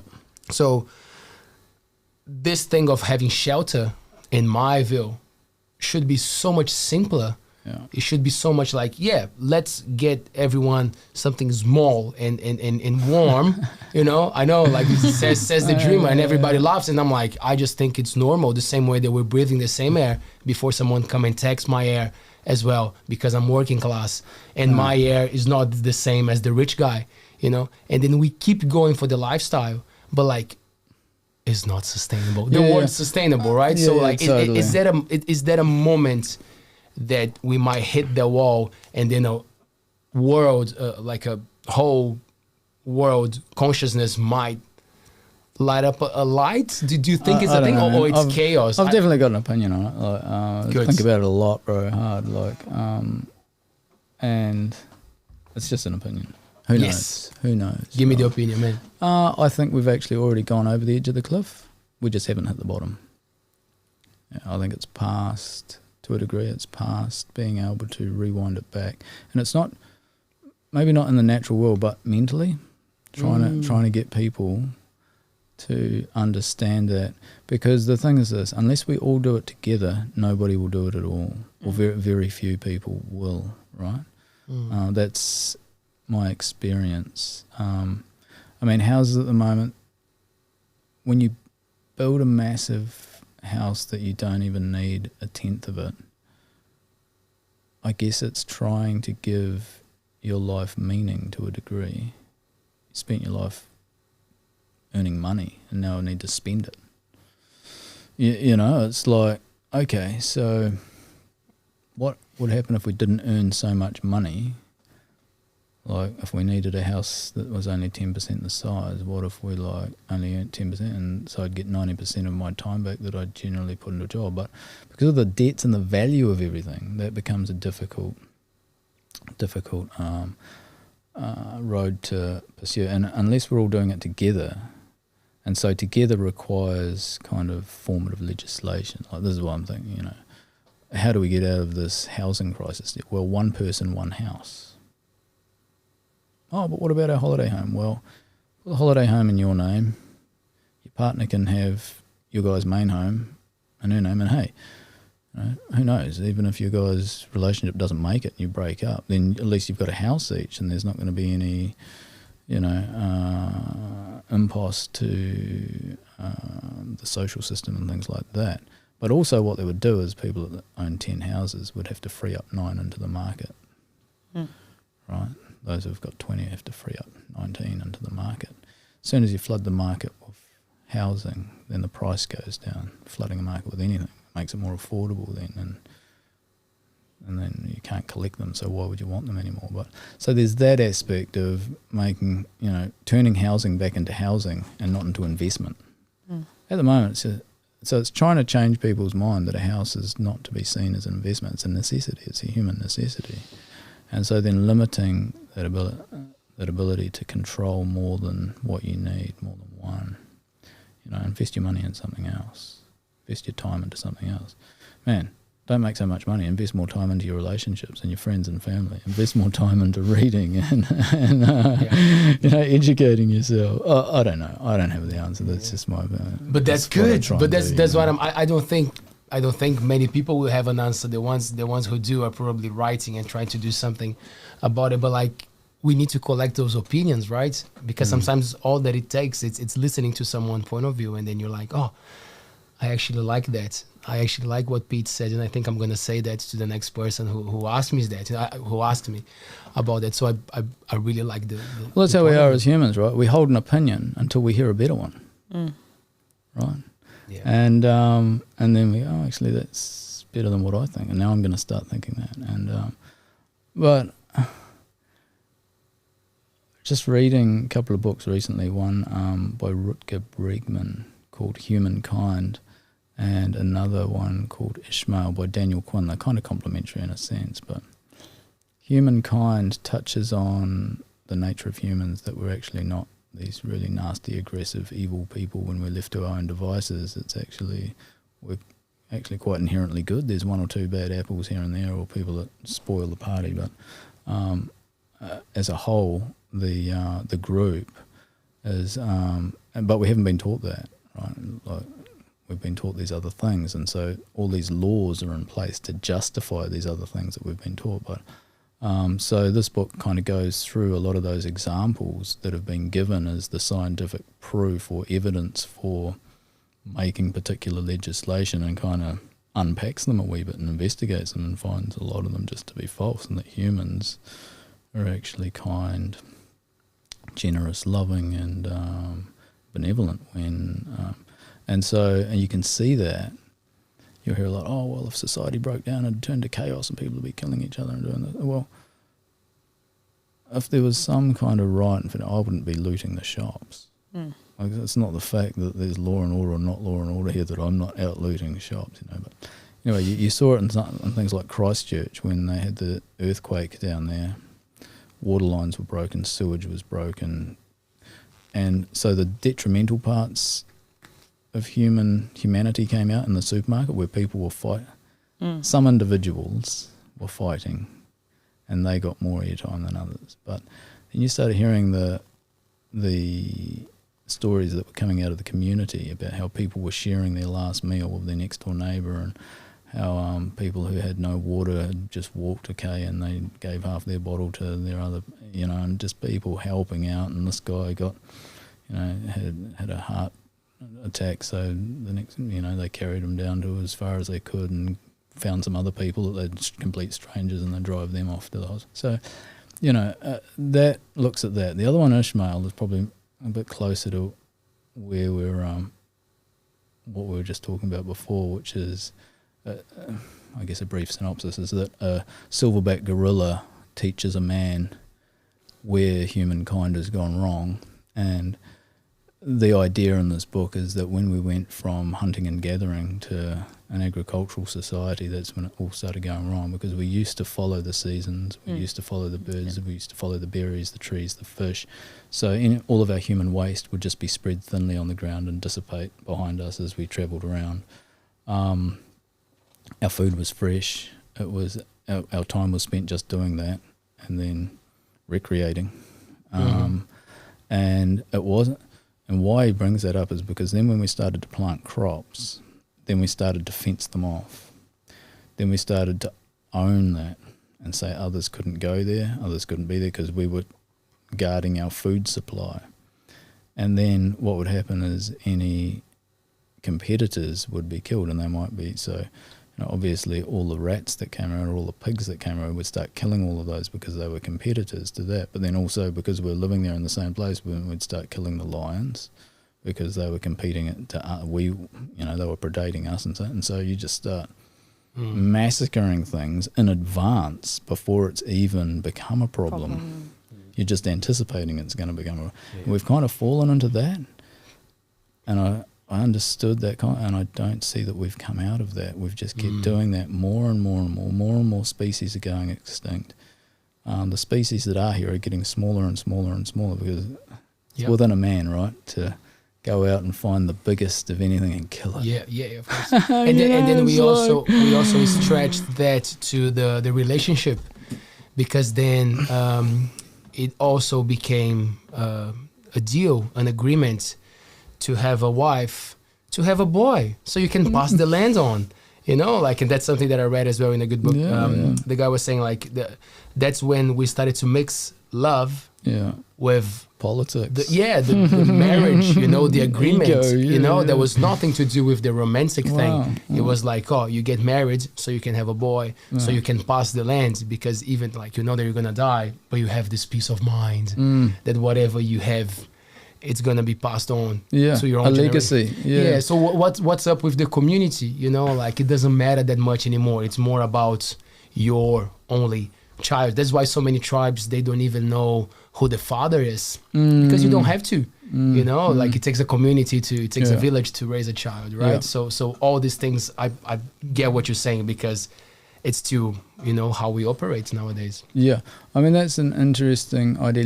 Legacy is definitely an interesting idea, and having somebody to carry on your name and your works maybe following that, because there's this idea within humankind to want to live forever. It's deeply seated in the consciousness. Some of the first and earliest stories that we've got, like the Epic of Gilgamesh, is the Sumerian tale of finding the elixir of life, which was if I remember right, it was like a seaweed that was underwater. You had to dive for it, but it seems that that's an overarching conscious and predominantly unconscious concern of man to live forever. What happens after death? Is there more than this? And I guess having a child is one thing. I mean, trying to extract your mind into a machine that puts it into a cyborg is another way of looking at that, or putting it into another person, or having as many children as you can to spread your DNA, and all sorts of reasons for doing that. And that's that kind of calls into question our ego, right, and how big an impact we should have, whether our actions on life should be geared around doing that and producing that kind of effect. I mean, and religion is totally based on that, right? It's, if you do this, you'll live forever in the afterlife. That's a powerful message. People want to live forever. And it's not until we actually go, do I? Oh, yeah. And how many decisions do I make during my day that are fear-based out of protecting my longevity? And I really admire these guys that are out pulling into 50-foot waves at Nazaré, and guys that are just pushing the envelope on. We call them, we used to call them daredevils. Just that terminology, right? A daredevil. They're daring the devil, right, to take their life, because a good Christian wouldn't do that or something, or if you're an angel, you wouldn't be tempting. I don't know, it's odd terminology, but, like Achilles. Do you know who Achilles is? The one with the Achilles heel, yeah. But, Isn't it? Go. No. That's fine. No, I actually have no idea who he is. Right. Very strong, had a lot of power, Yeah. but there was one weakness. There was one weak spot. Yeah. Is that right? Yeah, totally. Which is his heel. The reason it was weak was because his mother Thetis dipped him in the river Styx, which is the river that you cross from mortality to immortality. That's why they put the pennies on your eyes when you die. The pennies on your eyes are to pay the boatman. The boatman is the one that takes you over the river. The river is the river Styx. Anyway, he was dipped into that, but his mother was holding him by his Achilles tendon while that happened. So that didn't get wet. So that was mortal. The rest of him was immortal. But we're talking about this guy who lived so long ago that he might be mythological. Like, he lived so long ago and did what he could be a thing of legend. But we're still talking about him, his name, right? So his name has lived forever. Right? And that's what he wanted. That was the whole thing of why he went out and chased down Hector and took out man-killing Hector, was destroyed by Achilles, because that was the choice he was given. You can go home and you'll meet someone beautiful, you'll have children, you'll have some grandchildren, but by the third generation they'll forget your name. Or you can stay here at this battle and your name will live forever. And vainglorious Achilles chose to live forever, but it's not a bad thing, wanting to live forever. I don't know, it depends on how much damage you do. Well, the damage that Achilles did so that his name would live forever, but I'm not judging it, I'm just saying it's this thing, and these stories go around and we tell them, and, we need to question sometimes why. Well, maybe we don't need to, maybe we just do whatever we want, but it's good to question. I want to bring the audience to this chat because this is pretty cool. We got a few comments, man. There's a lot. Bring it. I'm gonna go for the questions first, and then if we have time, I'm gonna read some of the comments. Because just go for the beginning, man. Otherwise, you always miss something. You sure? Yeah. Good place to start at the beginning. So Matt, hi Matt, from Germany. There you go. English, but from Germany. Cook. Yeah. Yeah. So he says, I'm from the city of Bristol, where a statue of Colston got pulled down. The statue got pulled down because people got sick of seeing it. History hasn't been forgotten. The cunt is now in a museum. Folks it's his words, I gotta say it, right? We don't give a fuck. We're an alternative media. No one is backing us up, so fuck you if you don't like it. That's good. Honestly, the museum's a good place maybe for us. And he's got more. He said, history hasn't been forgotten. The country is now in a museum. Folks in the black community had to look at the statue on the way to work or school every day. It was right to be taken down. There you go. There's an opinion on the chat. And I mean, it's not. I probably agree with that, But here's the other thing too. What about finding other people who represent your opinion and put those statues up today as a response to that, I think they are, yeah. So in the chat is a very good way to show, like Danny Doon, he changed his opinion in the middle, and that's pretty cool. I'm getting there. So Dane says, I agree with you, Matt, but Peter has a point there. How far can we go trying to erase history? And then they got into a debate. Matt says, sorry, just nothing should ever be erased, and it hasn't, but sometimes people don't need their oppressor in their face. These events have now become part of history themselves, another part of the story. And then Danny says, totally, I see now. Thanks to make it clear, all good. So, that and I think that's the cool thing of having conversations, like you get people's points of views, and then you just see how much you agree or disagree. I see value in both, honestly. Like I understand that sometimes it's not a great thing. Like you don't want to face that. But again, I understand that it meant something. To be honest, man, like one of my favorite exercises is to look at the present moment and guess what's going to be shameful in the future. Yeah. So like that guy that brought the slaves, at the time, he was a hero. Totally. I'm sure a lot of people were questioning him. Were saying, why the fuck are you bringing these guys in bad conditions? You bring 1 million and only 500,000 survive. Oh, but we are developing this country. We're making something good for the next generation. And for that time, he was important. Like you know how I see the comparison? Mistreat of animals. Exactly the same. People posing, people doing the thing, and I'm like, it's fine, because right now, it's fine. But in the future, when we realize that you cannot eat money and then you don't have fish anymore to fish, people might say like, ooh, I'm not sure. Look at us hunting these beautiful, huge animals in Africa or whatever. And I'm like, that might change. But who am I to say now that they are right or wrong? So I believe that good debates and conversations make sometimes something click. Oh look, and putting the statue in a museum is so appropriate. I love that because here's the thing for me about museums. If you put something into a museum, it indicates the culture is gone. It's dead. It's finished. It's forgotten. Right? Otherwise, it's a living culture. Yeah. And if it's a living culture, what's it doing in a museum? It's living, isn't it? It's like it's out and about every day with us. So it either is or it isn't. And so if this thing has come to its use by date, then a museum is like a library for old ideas. you know, old ways of doing things. So That's right. maybe it's, but you know, like I'm saying, these are just thoughts to consider. Yes. I don't have an opinion either way. Whether the statue stays or goes, there's no skin off my nose. You know, it's like. But it's nice. It's nice that we chat, because especially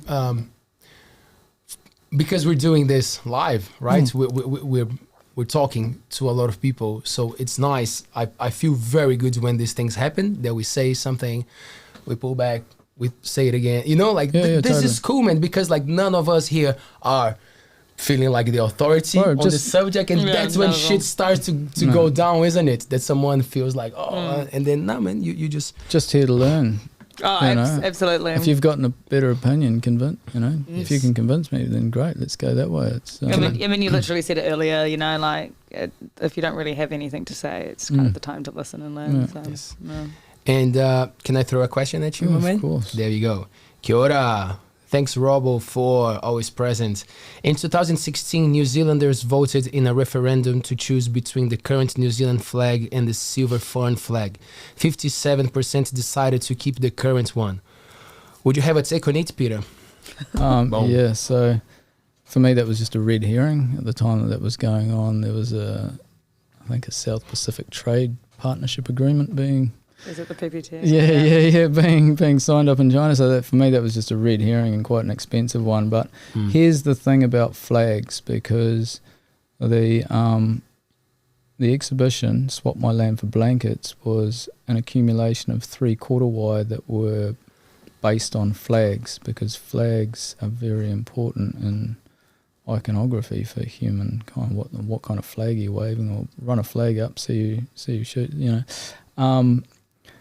And again, if you look through the history of Aotearoa, you'll find that the Whakaputunga flag was the first flag that was internationally recognised for Aotearoa. It was put onto war medals for our country, our countrymen who fought in the Boer War, and they received that. It was recognised, like I said, internationally, and it's never been rescinded. It's still an active flag that represents our country. So that is on the down low. Now, that flag was designed by a conglomerate of chiefs in Northland with input and help from missionaries at the time. How that flag came about was that Māori traders were more prolific than European traders at the time. Māori were running their own businesses, their own schooners, their own economy out of Aotearoa and sailing internationally, and specifically Australia. And when they would pull into international ports, because they weren't flying a flag of national recognition, their boats were being confiscated. Man, I honestly think like those guys were hard, and these were hard. You go, can you imagine stepping onto a waka and telling a Māori you're confiscating his boat and his goods? It's just like, man, to be a fly on the mast watching that one to go down, that would have been hectic. But anyway, so because of this, Māori that were then coming back and saying to their European counterparts, which were mainly missionaries at that stage, what's going on? What is this? And they explained it to them, and they said, like, so this is what we need to do. So this is why they came up with the Declaration of Independence, which basically declares Aotearoa as a republic, and has a flag that goes with it, which recognises all the authority of Māori on their land as a sovereign state. So, and you see this later flag, the Tino Rangatiratanga flag, pretty much everything in that flag has already been represented by this Whakaputunga flag, and it was the first flag. And when it's the first of anything, it's always the most important, right? It's like the first to discover the land is recognised as having rights. The first to land on the moon, the Bitcoin, it's more valuable than all the other cryptos, It's like whatever's the first becomes the most important in something. So ALTBAYS is the first podcast in the area. Yeah, that's right. Every other podcast will be measured by ALTBAYS because of that, So what do I think about the flag? I think it was a red herring, and I think if we're going to actually recognise any flag other than the the ensign that we've got, the New Zealand ensign, which is what the current flag is called, then the whakaputonga flag should have been reinstated with gusto. And I mean, this is why Hone Heke chopped down the flagpole. We had, this crazy Maori guy back in the day chopped down the flagpole. Why? Well, it was because the whakaputonga flag was pulled down and the Victoria or the Union Jack was run up. And Hone was like, no, you can put your flag up, but yours has to go under ours, because that signifies the relationship that we've just agreed to on here. So when that flag the Whakaputonga flag kept being pulled down and this other one kept running up, this is why I chopped down the flagpole. So yeah. I got one more for you. I got actually 3 more for you. So 1 comment, 2 questions. Let's start with the comments. Our amazing guy here, Roy Mata, says, I also agree that we have gone past the point of being balanced. Great korero going on. Na mihi. Great korero going on. Yes, thanks, Roy Mata. And then, sorry, man, just before, could I just show the flag? the flag? Yeah. Please put the flag on. I was thinking the same thing. And for you, if you're listening to this show, if you're not watching it live, you're listening, could you guys spell for me the name of that so people can Google it and have a look of the Sorry, before I show, is that the right one? Yeah, that's it, man. How do you spell that? Where is it written? I can say it just so people can have a look at home. Whakaputon, is that what you said? Whakaputonga. Whakaputonga. Mm-hmm. So that's probably WHAKA. Yeah. Whakapu. Yeah. T-A-G-A. There you go. T-A-N-G. So if you are listening to it while you're doing the garden or something, you can Google it later. But if you're watching to our show live, here we go. Yeah. That's United cool. Tribes. Yeah. It's meaningful. It had kaha. Whakaputonga. Oh, thanks, Emmanuel. Emmanuel just someone is watching you, man. Just Tanko the machine. He just Shout wrote out. I want to. Deep South. I want to read. I want to read. Love you. Yeah, I want to read his question, but there's one before from Blake, and Blake says, speaking Which of Blake? Blake Biles. Blake Biles. Oh, that's my nephew. Yeah. Oh, there you go. Hey, nephew. Shout out, bro. Hey, fam. So Blake says, speaking of receiving product, when are we going to receive some fresh Peroi tracks? Some are waiting on GIB, some on wax. People are waiting for stuff, man. Yeah. I promised my nephew I'd send Jib. him Sorry, of course. a file of a dub and a track I've been making. I finished it a wee while back, but yeah, I need to put that out, push it out. Yeah. Cool. Sorry, bro. It's coming out. We're gonna go back to the music, but yes, of course, Emmanuel Johnston, for the ones who don't know, Pete's son. Kia ora whanau, love the late night chats. How about a comment on the old man's opinion on whether we include everybody, no matter what skin color, under Maori or Kiwi, or whether we stay multicultural? That's fantastic. That's good, man. Going deep. Boom. Ooh, Tango. Hey, that was privileged information. I love you, my boy. Yeah, that's a good corridor. So here's the idea. It comes back to what we were talking on earlier, and I don't know if we've touched on it on the podcast when we were talking about Whakanei. Off air, yeah. And the House of Whakanei, and how that came about. And that was an art piece that came out, had three different kind of areas I was trying to just get people talking about. One is obviously the pronunciation of words in the reo. So, Whakanei, if you can't pronounce Māori, I had a lot of people look and they're like, Whakanei, just over their head.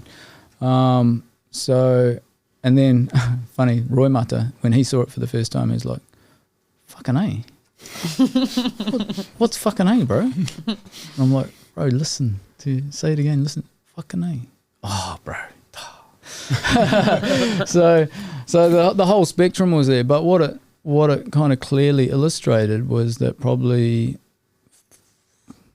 60 to 70% of people that came through my studio door had no concept of how to pronounce Māori, which again is why we're here with Witty Anger. Again, we see and hear every day people calling whitianga, wirianga, and matarangi, and wongapawa, wongamata, kuatuna, katuna. It's like, it just hurts the ears, you know. It's great. So there was that, and then another aspect of that piece was the example that was given. Hemi, the government has sold us out on this freshwater issue, hori, whakanei. So that was just relating to the Chinese that were busy buying up water rights in New Zealand, filling up their boats and taking our taonga, our treasure, our water, our life to China to sell in plastic bottles, you know. So, and there was another orchard off Te Puke that was bought, and the kiwi fruit orchard was left to run to ruin just so they could maintain the water rights and extract the water and keep doing that. So, and, you know, using hori and hemi was a flashback to, you know, early colonial racism, you know, that was subtle, that question you asked, years from now, what's going to be unacceptable, you know, calling people horis, you know, it's, so there's that. But then in the bottom, in the thesaurus aspect of the definition of the whakanei, you'll find that because that piece itself, just the word, is called nice twist. Nice twist is an anagram for national identity crisis engaged. This water is sovereign taonga, so it's the nice twist. So the national identity crisis engaged is kind of encouraging people to consider here in our country that we do and have been and still are suffering an identity crisis. We don't know what to call ourselves. We haven't since colonial times, and nothing's changed. You know, we were talking earlier, Leo, about my partner and I went to Brazil when she was pregnant and had a child, it'd be Brazilian. If it was born in Brazil, if we're in America, it'd be American. If we're in Germany, it'd be German. Right? So what do we call people born in Aotearoa?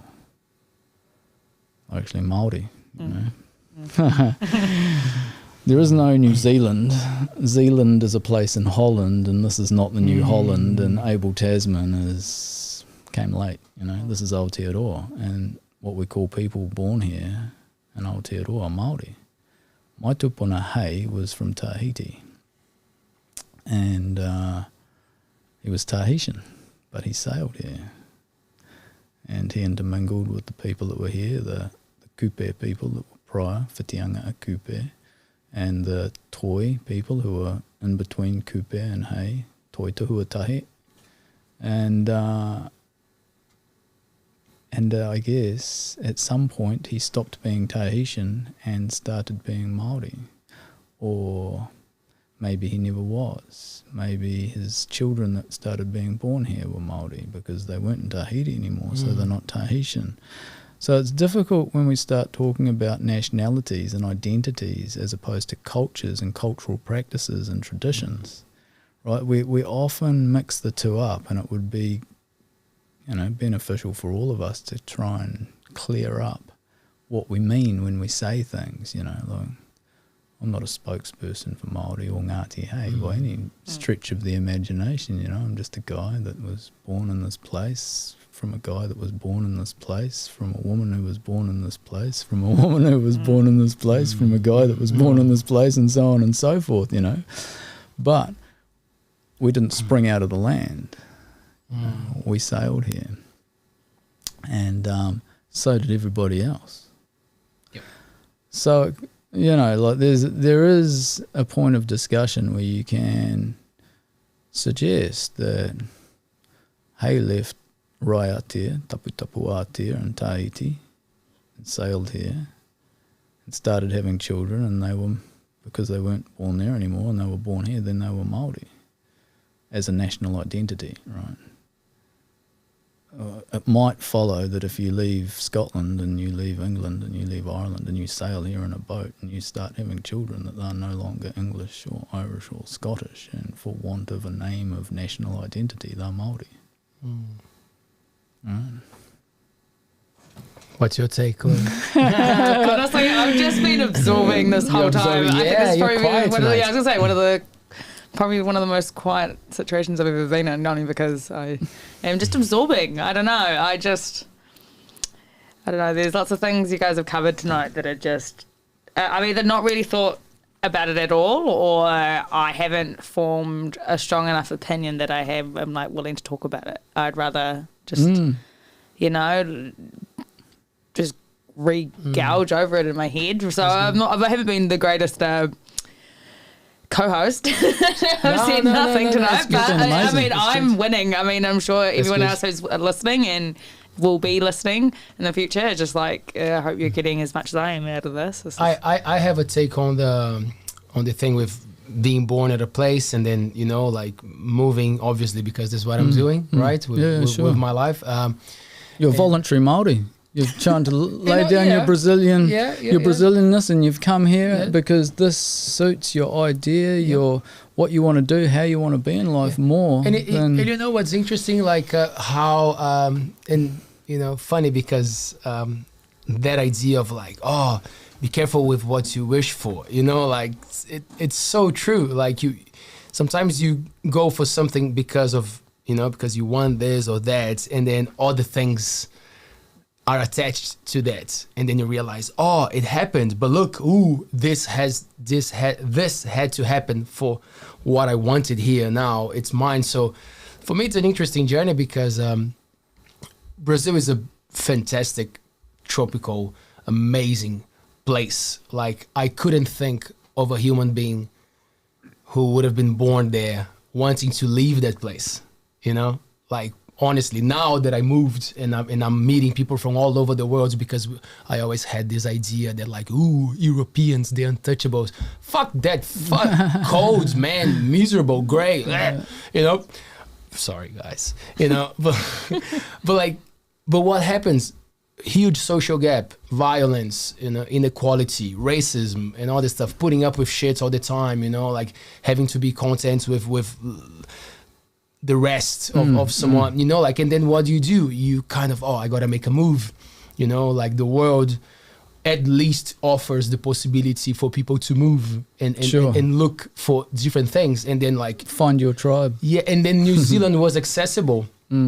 So here I am, you know, looking for a better lifestyle, for a better condition in my life, and the same way that be careful with what you wish for can bring bad things attached, can bring great things attached to it. You know, like I came from wanting something better to my life to finding new meaning to my life. Yeah, totally. Well, look at this right now. I mean, what you're offering to Whitianga, what you're offering to our area, what you're offering to the Ngati Hei tribal estate, you're at the centre of it, what you're offering here is a valuable experience and adds massive value to the community. So, you know, me personally, why wouldn't I want you here? You know, I sometimes struggle with trying to find reasons for other people. Sometimes, why should they be? But Fair enough. You know, like hard, because what are they offering back to the community? Like, you know, sometimes there's that attitude of, we're just here and we're purchasing your services, so you know you should be thankful.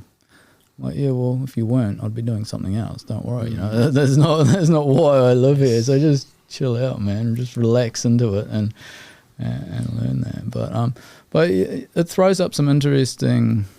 I mean, it's quite a controversial comment. I've met with all sorts of varied opinions, from suggesting that maybe that's what people's passports should read. If you've got your black covered passport from Aotearoa, that your nationality is Māori. There's been some pushback, but you've got to separate the cultural and the traditional from the nationality. And just because you're Māori doesn't give you all the rights of Māori in a specific area, because you've got to ask then, well, you're Māori. How do you whakapapa to this place? What's your whakapapa to the land here? So this is how, you know... what is whakapapa, Pete? Whakapapa is your genealogy, your family tree. How does your family tree reach into this land? What's your interest in your blood interest in this land? And if you can't give one, then then, you know, maybe when it comes to decision making, yours is not the loudest voice on the pie. You know, it's you kind of just got to go with that, and so, but it opens some interesting opportunities. I mean, if the country was united in their identity as Māori, then all of a sudden, because what you've got running in the country at the moment is multiple different land tenures. There's customary Maori land, there's freehold Maori land, there's fee simple, there's all sorts. There's Maori reserves. There's all, and so when people can start identifying with more of their country around them and more of that, and you know, well, who's responsible for this Maori reserve? Oh, go and see so-and-so at the marae. Go and see the queer, she lives here. Go and talk to those. But then they start getting in touch, people who move to your community. And we have this, right? Within those that know, they come to Whitianga and they'll introduce themselves at the marae, right? I've just moved here. I'm from out of town. I'm just coming to the community, just letting you know. Right? That's an awesome way to A, break the ice, B, introduce yourself to the mana whenua, right, the people with authority on the land, and it's the correct way of approaching occupation in an area, even though these people still come back into town and rent a house. But this differentiation between Pākehā and Māori, it just doesn't sit quite right with me. It's quite divisive. And you can keep on going. Why stop at Pākehā? I mean, keep going. There's the chinks and the spicks and the, you know, and it's just... What's wrong with the term Kiwis? I mean, I know that from everywhere I've travelled. People consider me a Kiwi. Yeah. I would consider myself a Māori right? Kiwi. Like a Māori Kiwi. Yeah. I don't know, but as a Kiwi's a bird, right? Yeah, but as a nationality over a cultural thing. Yeah. Because I can fuck up a Māori, but like... if someone was to see me in the street in Brazil, they'd probably, and I was to be like, hey, and then where are you from? I'd be like, New Zealand, and I'm a Kiwi, you know, like as an Australian or an Aussie kind of, it's that sort of colloquial, the Kiwi and the Wallabies, like that sort of colloquial language where I don't think Kiwi has to be culturally specific. Yeah, I know, but like, because I would consider Leo close to being. Like, it's just one of those sort of, I mean, maybe I'm thinking about it in a lighthearted way, because it's the same as, like, how do you consider someone being a local? Like, how long do they have to live there? Do they have to be born there? Do they have to own a house there? Yeah, like, I mean, I would almost consider Leo a Kiwi, because he's been here, like 10 years? Maybe not a local to Whitianga, but, you know, I just don't know. It's a difficult... It's a difficult conversation, that. And then the other question is, why would you even have that? Who is a local, right? What does it even matter, right? And but I totally think it matters. I totally think it does. You've had the group of people living here for a long time, managing a whole bunch of resources that we all utilise for our own and others' benefit. So having that kind of background knowledge and the ability to manage those resources is of importance, and of greater importance than somebody coming in from the outside that's just got an opinion. And I mean, with digital media, everybody's got an opinion and got the accessibility to get it out there as evenly presented as everybody else, which is, it's a little bit troublesome sometimes, you know. But it's good also to have freedom of speech and accessibility. You know, it's a two-edged sword. But yeah, I don't know. Kiwis, I see Kiwi as a bird, and if I looked at my passport, would I want it to read Kiwi? I'm not sure. I don't know how I feel about that, and it's almost, you know, because when I first started thinking about this subject, I spoke with a friend of mine I'm quite close to, and he was like, "Man, Peter, like, what's going on? It's the Europeans, the Pākehā, they've taken our land, they've taken our culture, you know, they've taken our identity, they've taken our language," and it's like, and now you want to give them our identity. I'm like, man, I see a broken down country that's divided, easily ruled, due to the fact that they've got no identity, and actually I want to help them up and Pick up the give them pieces. an identity, you know. And the only people who can do that are Māori, like in the traditional sense of what we call it. We're the only ones who can say, hey, no mai, haere mai, ko tahitanga. Right, one people. Does that give everybody the same weighting of rights in an area? Hell no. How do you whakapapa to the land? Like that's a big question. But that's the thing. It goes back to the respect and to accepting good ideas. Because for me, like, I don't have to identify myself as a Maori to be respectful towards Maori. And then by the moment that I'm respectful towards Maori, they're likely to respect me. So then it's possible that if I put a good idea on the table, I might be heard, you know? And that's when I get your point of like, it all goes back to that respect of like you understanding that people can come up with a good idea and maybe they're seeing from a different perspective, and then you say, fuck, actually he's coming from somewhere else and his perspective is completely different than ours. You know, that book that I was telling you, The Tribal Peoples, like, it says that a lot of the tribes that rely on sweet potato, on kumara, they're actually not from the land. They were brought by someone else. But the smart indigenous people, they adapt. As you said, you know, like, this is good for me. This is good for my culture. Like, it's way easier to grow than taro.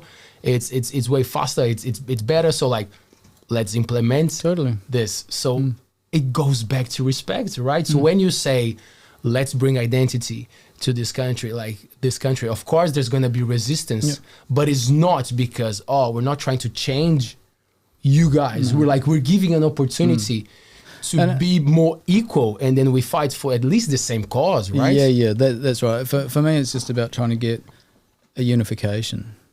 And yeah, it doesn't have to be that, right? Here's the thing. It doesn't have to be you go to the doctor now, you fill out Māori, Pākehā, New Zealand, European, Cook Islands, Samoan, Rarotongan, other, please specify. There's so many options of who you can be as a person that lives in this country that no other countries give that. But by doing that, it's separating people out into these divided areas. So to bring them all together to a single identity that we can all buy into, and Kiwis or New Zealanders or whatever,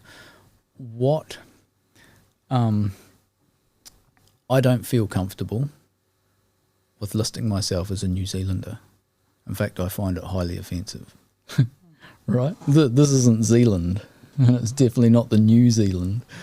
This is Aotearoa. This is my tupuna whenua. Hasn't always been so, right? Like I said, we've come from Tahiti, and even further afield, the whakapapa splits up two ways, one out to the east and one to the west. Kumara, you know, it's come from South America. The aloes that we've got here, that pest plants, century argives that come from South America. They're planted on our urupa to protect our dead. So we're a big melting pot of a lot of peoples with a lot of ideas that have gone over there. So if you were looking at having a national identity that we can all buy into, what would you call it? Because it would be, what's the strongest? Māori is definitely the strongest identity to be holding in this country. Okay, so if that is, why would we offer it to anybody? Because we can. Because we're the rangatira. But we're the authority on the land, you know. Do you think that the Maori people, some of them would get offended to get a white person saying, I'm a Maori, you know, like, because, I don't know, I wasn't here 200 years ago, but I would say if a white guy came and said, now everybody's Maori, the Maori say. But what we're fighting over there is cultural practices, understandings, values, traditions, and a national identity. Right? They're two different things. We know this because when a Mexican runs across the border with his pregnant wife and she has a child on American soil, the child's American. Can't speak a word of English, right? Only speak Spanish. But so what makes them American? It's just the fact that they were born there. So I'm just trying to say a national identity where all we're doing is saying that we were born in this country, or we're from this country, or we've chosen this country as our place to be to be. You know? Like, this is our tribe. We've identified that this is where we want to be. So what do we call those people? Because when you're in Germany, you call them Germans. When you're in Italy, you call them Italians. What do we call this? And if you start calling them multiple names, we should be able to have loads of names. When you start doing that, you're dividing your own community. And when you're dividing your own community, you're more easily governed for right or wrong, for better or worse. So that's the only reason the conversation is of interest to me. And to not suggest that we utilise Māori as our national identity, to not suggest that first would be offensive. To suggest it first and then say, no, we're not comfortable with that and back away from it, yeah, that's fine. To suggest something else first is highly offensive to the people whose country this is, right? So it's not about pushing anything on there. It's just consider this and how do you feel about this and what might that look like? What it might actually do then is also reinvigorate people katoa within the community to connect with their local iwi and to have more to do with their local iwi, to find out more. Right? I don't know. Just some ideas. Just and some again, thoughts, and the good ideas, like Emmanuel throwing me in the deep end. I love you, Tango. There you go. My man. That's Emmanuel MATAI Johnston. But like and there's the thing. It goes, for me, it always goes back to like, good ideas. What defines that? Well, looking after the place where you live, looking after the resources. Like that for me is like the starting point of any, but what do you mean this is good or bad? Man, it has to be good for humans, like a mansion uphill for a couple is not good for the community, like you got because the system that we operate gives you that right, good on you, it's up to you to put your head in the pillow and feel good about it or not, the ones who don't have even like 4 square meters, you do whatever you want to do with your consciousness, but like, what's good? Yeah. What's good? That's good for the community. The kids, like planting, so many people come here and say that, what is a good idea? Planting fruit trees along the way when you go to school. That sounds like a reasonable idea. Community gardens, sounds like a good idea. People picking up the fruits that is rotting sounds like a good idea. Paying local musicians properly, good is relative though, right? And it's contextual. So what was good then won't necessarily be good in the future, and what's good from your perspective might not necessarily be good from ours. So these are the reasons why things progress so slowly. Like, you and I can agree that, man, I'm paying my rates. With my rate money, the council's doing some good job on the reserves with planting trees and doing the garden. But you'd think they'd plant fruit trees, wouldn't you? If they're going to take the time to plant trees, it's not that a fruit tree can't look beautiful, because I recognise that they've got beautiful trees that they're planting, but you'd think they'd either plant fruit trees or at least natives, So, but then part of the argument I've heard for why we don't plant fruit trees is, well, it encourages rats. And I'm like, well, that would seem like a good place to trap the rats in the town, is it? So anyway, there's all of those things going on, and like that comes into play quite a bit. And I love our local council. I think they do a really good job. I think they're in a really difficult position now that I know a bit more, having worked with them over the years on different issues, and see the hard place that they're in. They've got 5,000 ratepayers who all have a different idea on how the rates should be spent, and they've got to try and find a medium, and finding that medium takes research, so they spend time doing that, and which is why everything takes so long, but and that brings it back to this. Here's another issue on Whiri Chit Chat, right? Here was the thing. The council are useless, they need to build a rock wall, we're losing the beach. So that is charged. That is a charged sentence. Go to the rhetoric. We're losing the beach. The beach is at the heart of most of us as our place of serenity, peace, interaction, recreation. We all love the beach as a people, right? It's our place. So losing the beach, we're already in reactionary mode, right? So what are we going to do about it? What else did it say? Oh, councils use, useless council. Oh, what do they need to do? Build a rock wall, right? Let's unpack that. Right? What for you is the beach? What's the beach? The piece with like the sand bit that you can actually sit and enjoy the sand and still enjoy the sea. Otherwise, you just sea. Yeah, right. So it's the sand, the sand strip, right? Yeah. Between the water and whatever else is going on upland, right? So when you introduce a hard object into a soft surface with liquid involved, the liquid will wash the soft surface, it washes the soft surface away. That's just how that works. And so that's gone. So actually by introducing a rock wall, all your soft sand gets washed away and doesn't. So at high tide, the beach becomes invisible. It becomes impassable. There's only water to a rock wall and then private property. Right? When it's soft sand, if the rhetoric went like this, help, I'm losing my private property, or help, we're losing the reserve, then I would agree. Yes, we are. And what should we do about that?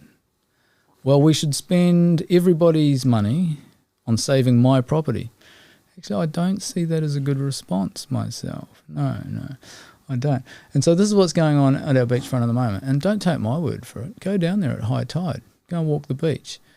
You will be able to walk all the areas where there is no rock walls or geotextile bags. But at high tide, wherever there's geotextile bags and rock walls, there's no sand. You lost the beach.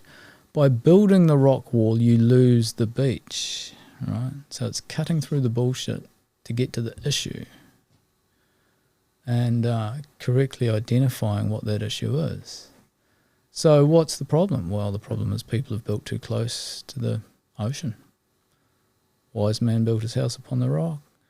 Foolish man built his house upon the sand. Rain came down, floods came up. Wise man's house stood firm, but the foolish man's house went crash. That's the parable, right?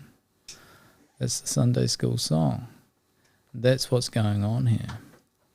And unless we actually, as a town, actually stand up to some of this, the squeaky wheels are going to continue to get oiled and we're going to lose the beach that we love. Because then what happens?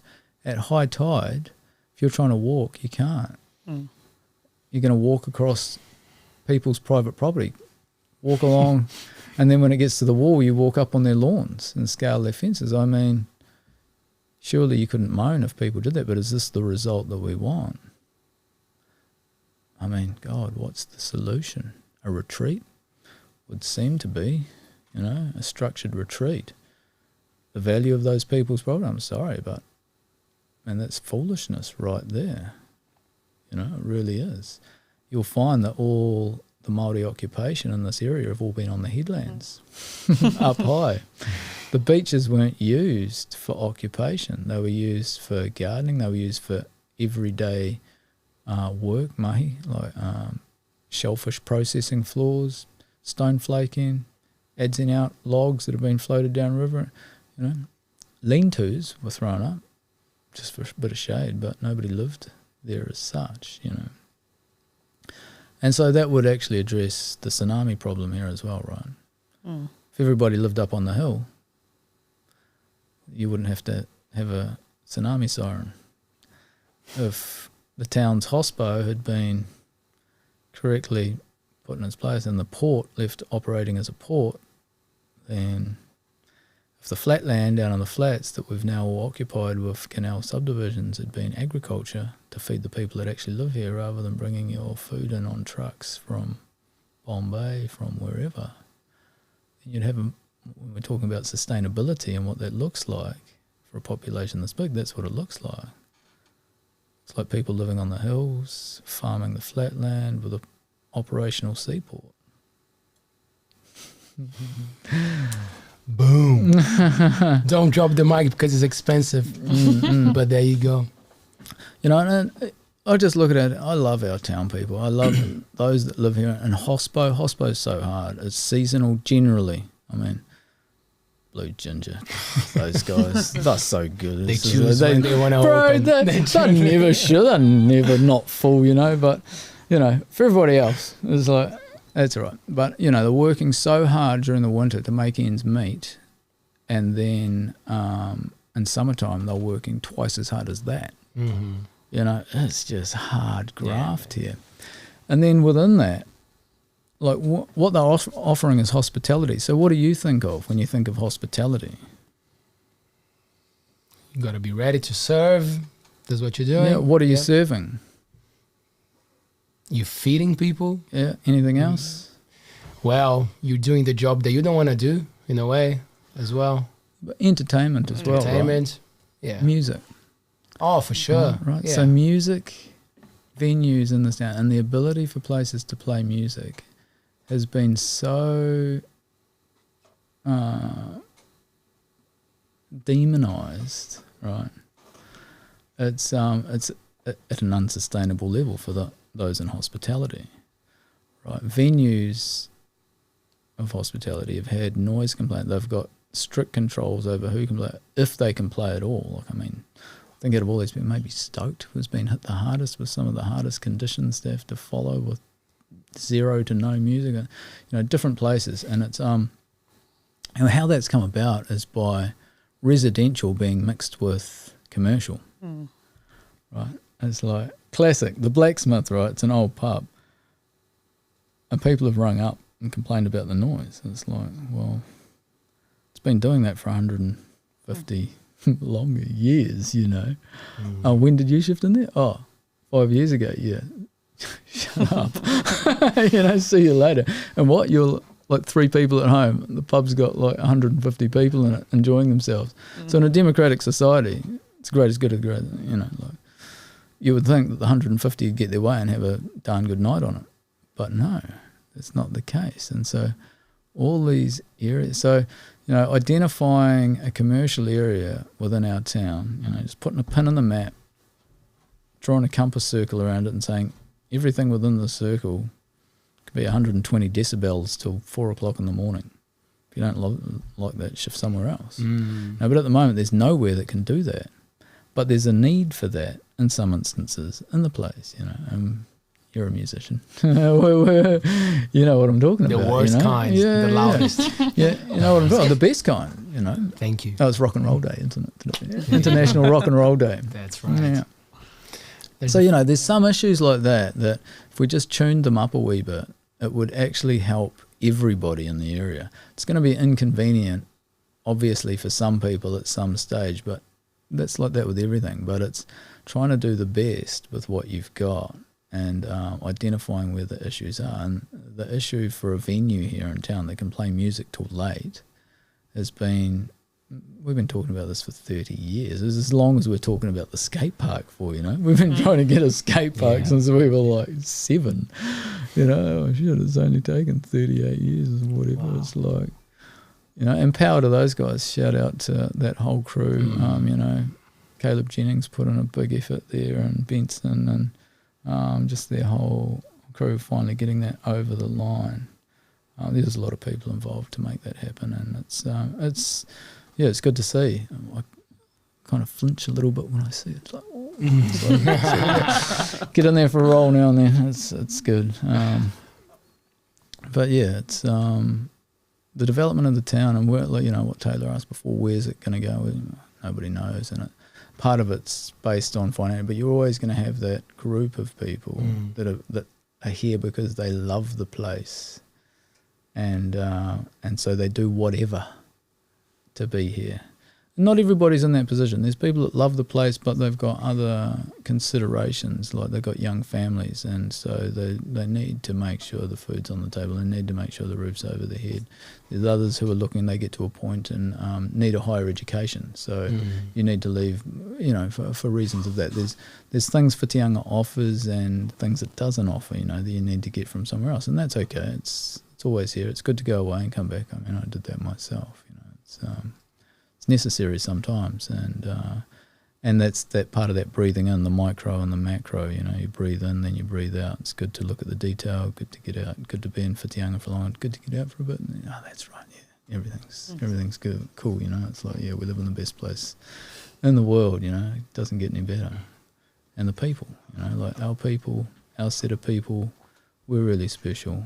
Who we've got here, close, secure, honest, hard working, straight up, generous people. You know. Yeah, love our community. Man, beautiful words, brother. Thank you so much. Hey, that's the real. There is Correct. question, a little bit more questions. Do you want to go for it? Do you want to read it for us? Do No, you want you to? can do it.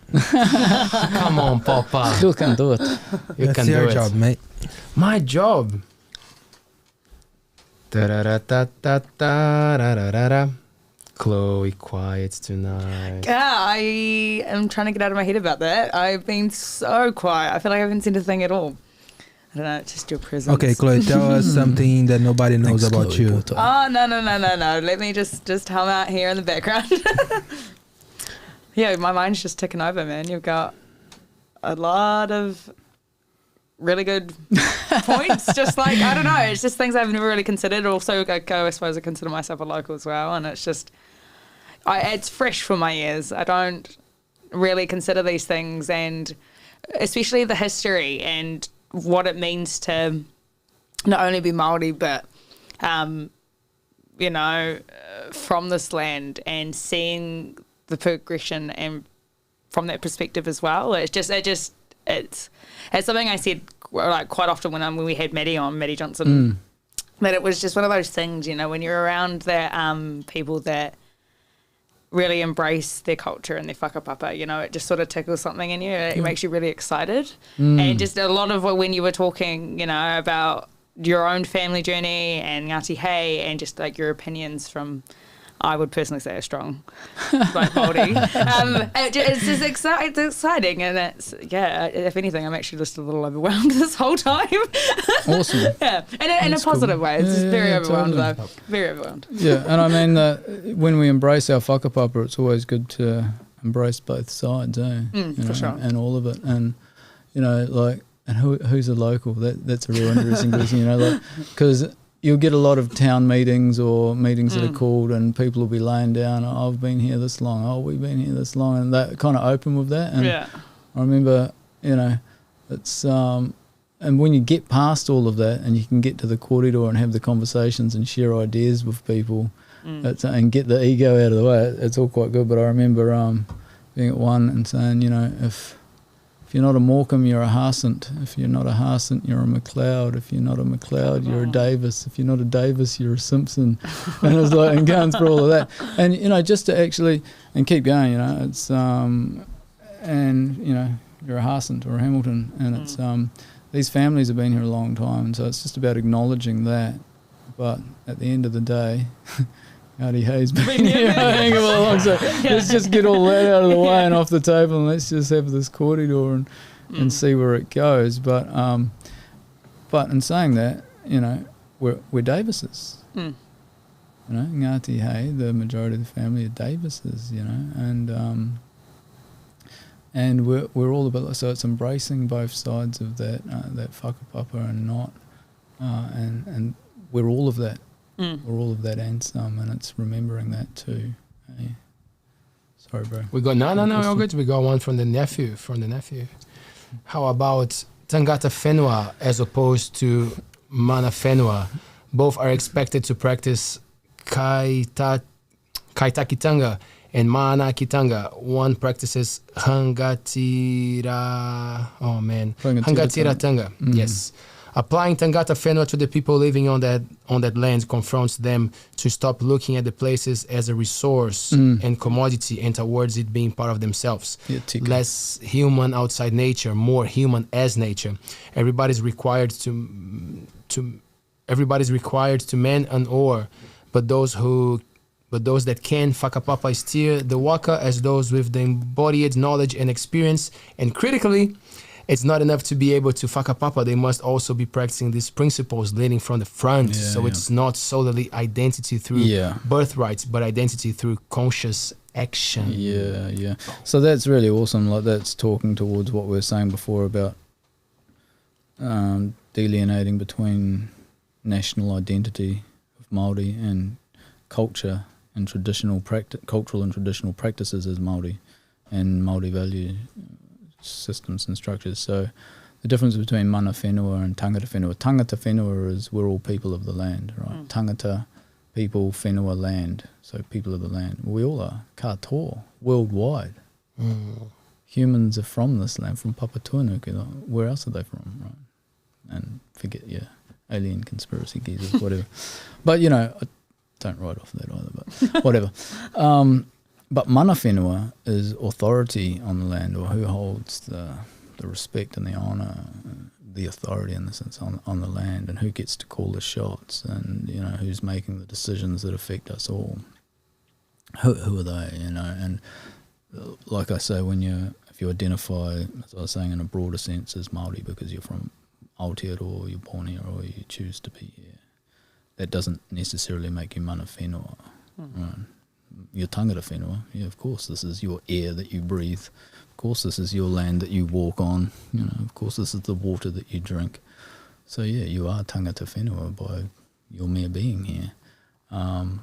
But there's a lot of other issues that are involved in allocation of things and organisation of things that actually your opinion is not the strongest in this area that we need to be listening to. It's the mana whenua that we need to be guided by on this point. So it's a good point to bring up, and it's a good way of looking at it, and probably helps diffuse some of the people who are saying, "Oh no, not everybody can be Maori. That's just not on," But I don't know if that's the solution. There's no the solution. It's just a conversation. Let's just have a conversation, and it's like if you're going to get angry about it, then there's obviously other issues going on that you probably be putting your time into rather than watching social media podcasts. There you go. I don't know, but that's a judgment right there. I'm not a judge. Well, Live your life, man. Do what you want. Do what you want. And that's why it's good. Like that's saying, like, you pick your fights. Like choose the ones you wanna go for. Like we're not meant to be doing everything at all times, but like we're capable of choosing the ones that we feel like we have some power over, that you can take action, and then you go for them, go for what you believe, like. Yeah, and it's different. Like picking fights, that's quite that expression and that terminology of pick your fights. Like there's no real way to progress through life without having a fight, is the idea that's being expressed, and therefore be smart and only pick the ones that you're going to win. I'm not sure if that's the only way to progress through fighting. Possibly we get forced into the position where there's no other way, and I think of like obviously the recent thing of the Second World War that in human history that was massive and affected everyone. There were some people who were conscientious objectors, and then there were other people that didn't want to go. But if they didn't, then we'd probably all be talking German or Japanese by now. So they went. But if we can avoid that kind of I think I used fights as the term, because I don't even remember if I ever had a fight in my life, to be honest. So it's just like the cause, I would say. Let's rephrase it. Words are powerful. Yeah, the cause. You find the cause, and then and that's a common. But we utilize that, so that already sets up in our mind a point of confrontation and aggressive confrontation when we use, kupu like that. So it's just bring it back to the beginning of our conversation, but it's an interesting idea. Pick your fights. Or maybe just comment on stuff that you've thought about for a long time and and read a bit about and talk to others about, and before you put it out there, and be open to be wrong. Absolutely. Be debatable or wrong. I don't even know if it's wrong. It's like just be open. To be influenced in a direction that's going to benefit more people, as many as possible than the few. Because generally we can look around and if you do look hard enough, you can see that there is a few who are benefiting off the whole, and within our community. And I don't necessarily, I'm not going to point any fingers, but obviously when we're not taking into consideration the impact that our actions have or our activities have on the greater and wider community. Now, here's a classic one, right? Like,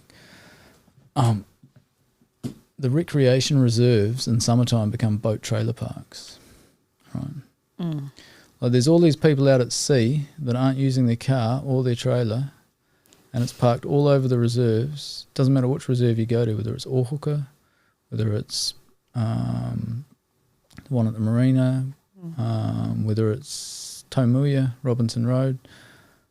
These are recreation reserves. These are people to recreate on. It's for you to play touch on, have a picnic on, play cricket on, walk your dog on. But you can't move without barking your shin on a trailer, climbing through the cars and trailers. So the majority of the town is still in town while the few are out boating. There's a lot of boaters, but they're not the majority. Right? So why are we cluttering up our recreation, our places of recreation where we would like to be with this and allowing this to take place? How have things been organised in a way that allows this to happen? And it's because we've inherited, well, not because, but part of it's we've inherited lifestyles from people before, and they've actually expanded exponentially in numbers and availability. So it used to just be 2 or 3 trailers parked there, which was fine, but now it's turned into like 40 or 50, right, which is now it's not fine. Well, what do we do? Yeah, I don't think there's enough accessible parking as well. Like, because just knowing, I don't know, they had some plans for, I think it is done by the marina just in the last 2 or 3 years, where they were like somewhat extending the car park, but then, I don't know, there's like some bollards up and now everyone just parks everywhere. I don't know. Well, there was a suggestion to actually use Egan Park. Not Egan Park, to use the rugby ground as a overflow car park for boat trailer and car park during the summer. I mean, this is when kids want to go down there and practice their ball kicking through the, and play touch and rugby and stuff. So and fly kites. It's a place for recreation. So what do we do about that? And why is it like that? Well, because that's where all the boat ramps are, and these people are just parking as close to the boat ramp as they can because it's convenient. Well, convenient for who? Well, convenient for the boat owner. Well, how does that benefit the other people in the town? It doesn't. Okay, so what do we do about it? So what do we do about it? What's your suggestion? How do you... I mean, you will come down here in summertime and you'll see a tractor pulling a boat down the main street, nose to bumper traffic, all the way down to the roundabout, take a right, head down to the wharf, pull up to the boat ramp, and there's already 4 cars on each boat ramp, all backed up, lined up, waiting for it, and there's nowhere to park, so it has to do another round of the town. Some guy in a t-shirt and sandals driving his family in the boat, and it's like, this stuff was quaint, and it was character, and added character to the town in 1982. But the town's growing. And it continues to grow, and the pressure becomes bigger, and we have to front foot the development so that we end up in a place where we want to be, not where we have to be because we were behind in the decision making, or behind in the vision, or couldn't identify the issues, or couldn't get the consent over the line because of 1 or 2 powerful individuals. And like here's a suggestion, right? The refuse recycling station could be getting shifted, right? Just to another site nearby. So where you take your rubbish to drop off at the dump at the moment is quite a large piece of land, and it backs onto the estuary. It's large enough to have a massive boat trailer park, washdown area. People could pay $10-20 to wash down their boat with infrastructure provided, which would pay for the dredging of a channel that would link up with the Hoppers development channel that gets dredged, and people launch their boats from there. They head down the estuary and out to sea from there, right? At that point, nobody is coming to town, right? If you're taking your boat out to Moiwai Park Road and launching your boat out the back estuary there, then nobody's used Robinson Road, nobody's used the marina, nobody's used the wharf, and the other place, that there's the Stormont Lane, which is really only accessible at high tide, but still that reserve is just like 30, 40 cars and trailers deep, you know. So the main pushback for that idea has been that, well, it takes boaties 25 minutes to get to the mouth of the Whangamaroroa and get out to sea. It's too inconvenient for them. Who gives a shit, man? It's like you're leaving your cars and trailers all over the recreation reserve. It's like, there's the inconvenience, not the inconvenience, but the inconsideration, you know. Well, it's just consideration. It's just making a point of like how power is just distributed, you know, like it's the comfort. You got to make it easier for the people, you know, like, so we change a lot of the basic things for the children, for whatever, for the community, because, bring in the money, you know, let's not annoy, let's not, you know, bother them. They're here once a year anyway. Yeah. So there's definitely that. They're here once a year. And I mean, you got to ask yourself I'm not agreeing question at all, but you know what I mean, right? I mean, like, one thing that's really been riling me, I've had this pop-up that keeps coming up that says, vote we your batches. Really? Yeah, hard. So TCDC have put that out on social media. Vote we your batches. So, you know, you're a landowner here, so you have a right to vote. And I'm like, how about no? Yeah. How about no? And here's the reason why. I've got good reason to. Like, so during most of the year, these boat ramps are fine. Right? It's not a problem. You've got a small population. You've got a resident population. They've got set a number of boats and boat ramps to utilise, and they tend to spread themselves out. Come summertime, the pressure is huge, right? And so there needs to be expansion and upgrade of facilities. There needs to be an upgrade of areas for them to park and so on and so forth. Well, who should pay for that? For 350 days of the year, it's fine. So it's only the people for the 15 days that are creating the impasse, the inconvenience. Why aren't they the ones who are specifically targeted to pay for the upgrades? Because it's actually only facilitating them. The infrastructure that we've got currently supports, it's the same with the sewage system, it's the same with the water, it's the same with, you name it. Like, and this is where we don't consider locals as much as we should. And the question is, well, why should we? I bought my land. It's my right. Yeah, I agree with you, but that's always their point, right? Yeah, but we pay the rates. And then, let me finish that, though. The other thing is this. Those people that live here offer something back to the community. They're the people who are down teaching the kids how to play rugby or soccer. They're the swimming coaches. They're the volunteer firemen. They're the first responders. They're the Qualtunu Search and Rescue. They're the people that make this town a town, that facilitate the ability for people to just visit, because if they weren't here and they weren't doing that, that wouldn't be available, right? So we should honour these people by acknowledging their offering back to the community. Like, for me, it's quite simple. If you don't live here for more than 6 months of the year, you're not a resident. You don't have a right to tell other people that do live here for how they can be lived. So this vote where your batches. It's ridiculous. It's crazy. It's a campaign. It's not Really? What the fuck? Yeah, you know, and so yeah, that's my whakaaro about that. That's how I feel about it. So you know, if you're a local with a boat, you should have a red sticker, and if you're out of towner, you should have a blue sticker. And if you've got a red sticker, there's so many car parks at this place, which are close to the boat ramp, and the blue stickers park 1.5 kilometres away and walk back to the boat because that's the appropriate place to park. You can't just fill up the whole, because remember this, right? We're all here, and like when I said before about the beach, we're losing the beach, right? And this becomes a bigger. The beach is where most of us go for our recreation. We love it. So it's important to all of us. We love the beach. We love the reserves on the beach. We love the water in front of that, right? That's what we want to work with. So it's not a car park. Can't be utilised as a car park. Cars need to get out of there so we can actually utilise the areas for hospitality and recreation.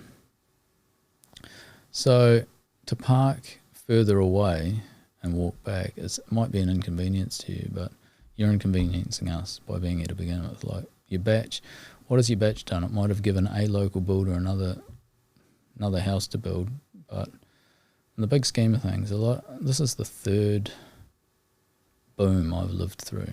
I've watched Whitianga boom, bust, boom, bust, boom, bust. Yeah.